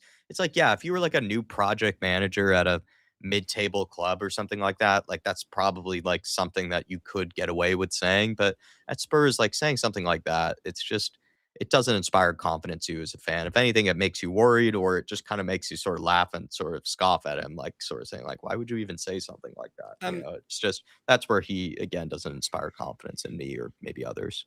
And my dad's in the chat saying, we said finished 17th last season. Maybe there's a bit of improvement, and I can understand, but to what extent? It's minimal improvement. But I'd also argue we was in the club statement at the end of the season. There was a decision made around January, February to scrap off the league and focus on Europe. We sacrificed something for a gain, for one of the Yeah. greatest days of our lifetime. This season, we've what? We're 5 places better off in the league, but we've sacrificed a Carabao Cup, which we got to the semi-final of last year. We're almost likely going into a playoff round in Europe when the fixtures are lined for us to almost have the job done now, so that we were sitting inside the top 8, already, and only needed a result. And it's sort of like, that's where I think we're worse off. We're worse off in the cups, and I'd argue, we're marginally maybe better in the league. It's just not good enough in general. It's like arguing between fucking, I don't know, shit and shit. You know what I Yeah. mean? Or Yeah, yeah, like yeah. two things you hate, fish and fucking meat or whatever. If you're a vegan, it's like arguing between them. It's just like, it's just either it just ain't good enough. It's not enough. It's just at the end of the day, we made the wrong guy, and this is where I worry. Because every Spurs fan knows we can't keep sacking managers. And maybe some of it is sitting there thinking maybe we should have backed Conte through that tough period because of the signs he got out of it at the start. Maybe we should have backed Jose when he got into troubles in the second season. Maybe even potentially, maybe you Yeah. could have backed Pochettino even longer when he got in trouble off the back of the Europa League.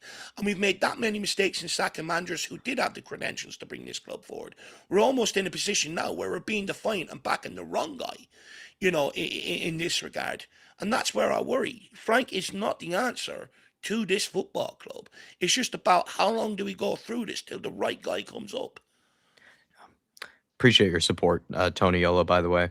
Um, Krusty Seaman saying, love you guys. See you at the next horror movie. This was probably Yes. just a movie that we sort of knew the ending of. If, we didn't sort of pull our finger out, it kind of felt like, Krusty, to be honest. Um, PC Ball saying, let's appreciate the positives. Frank got the players to kick the ball to a combined altitude of 8,000 feet while only using 45 tactical boards this time to dares to draw. I love that joke. I've seen it a few times. I don't know if this was the best case for it, though, but I have enjoyed those jokes, about him, to be fair. Mm. Um, I think there was a comment from Surreal McCoys that I liked, but I'm missing it now. So big up to you, man. Um, yeah, but appreciate you guys. And I think there's one final comment that I'm going to take here, and we're going to wrap things up. Smash the like button, please, everybody, on your way out, of course. And we'll be back for Bournemouth, on Wednesday. So, strap in for the next horror movie, as someone said earlier. Matt Coppin, thank you, Matt, saying some YouTubers make excuses for Thomas Frank. This is, I mean, today, like, I've made more excuses for him than I would in other games, but I've, believe me, Matt, like, I have been a little bit astounded by just how he's sort of given a completely free pass by people. Like, when people say, "Oh, give him the whole season, give him a free pass this season," I've always just been like, I just I don't think that's a thing at Spurs, if you ask me. Like, I don't think we've dropped that low in terms of where we are as a club, where a manager is just allowed to just sort of dwindle around 16th, 15th for the whole season. I don't think that's really, maybe if we get to that stage in a couple of years, or we see that for multiple seasons in a row with different managers, maybe I might have to accept that you'll need to just sort of give a guy time no matter what, even if there are no encouraging signs.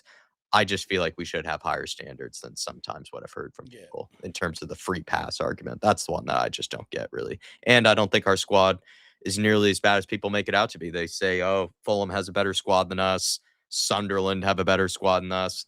Look how we outplayed Sunderland today. We played them off the park for numerous periods of this game. We just couldn't put the ball in the back of the net. So clearly, there's some elements of the manager is not getting the most out of um, what they're capable of, in my opinion. But I don't think players get much of an excuse today, if you ask me. Whereas other games, I would put it more on the manager. But thank you, Matt, for the support.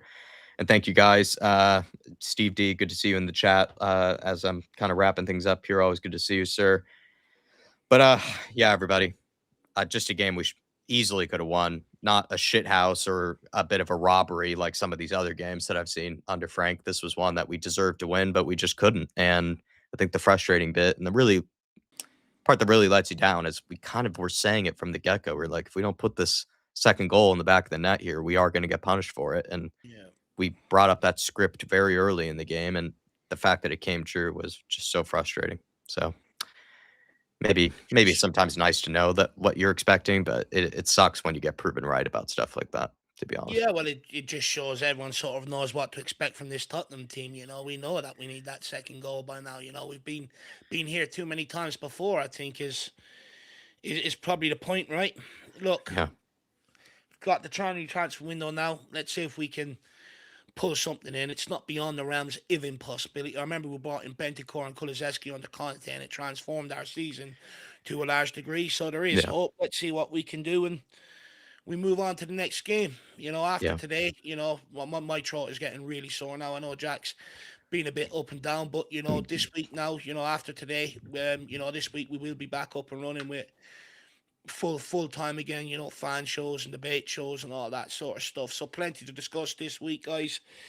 Thank you again for tuning in. Happy Yeah, New Year to just you all, and hopefully we see improvements. one last one from Artist T. He's saying, sad part is if there was one team that looked like they'd win, it was Yeah, Sunderland.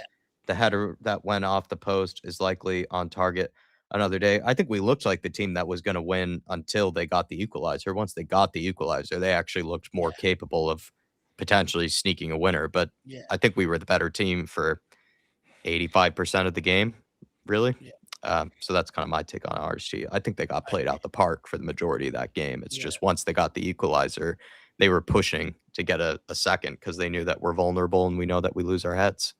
yeah. Um, but yeah, man. At least I hope that's I think what you meant, because if you're saying we weren't the better team, then I would disagree with you. I think we were for the majority of it.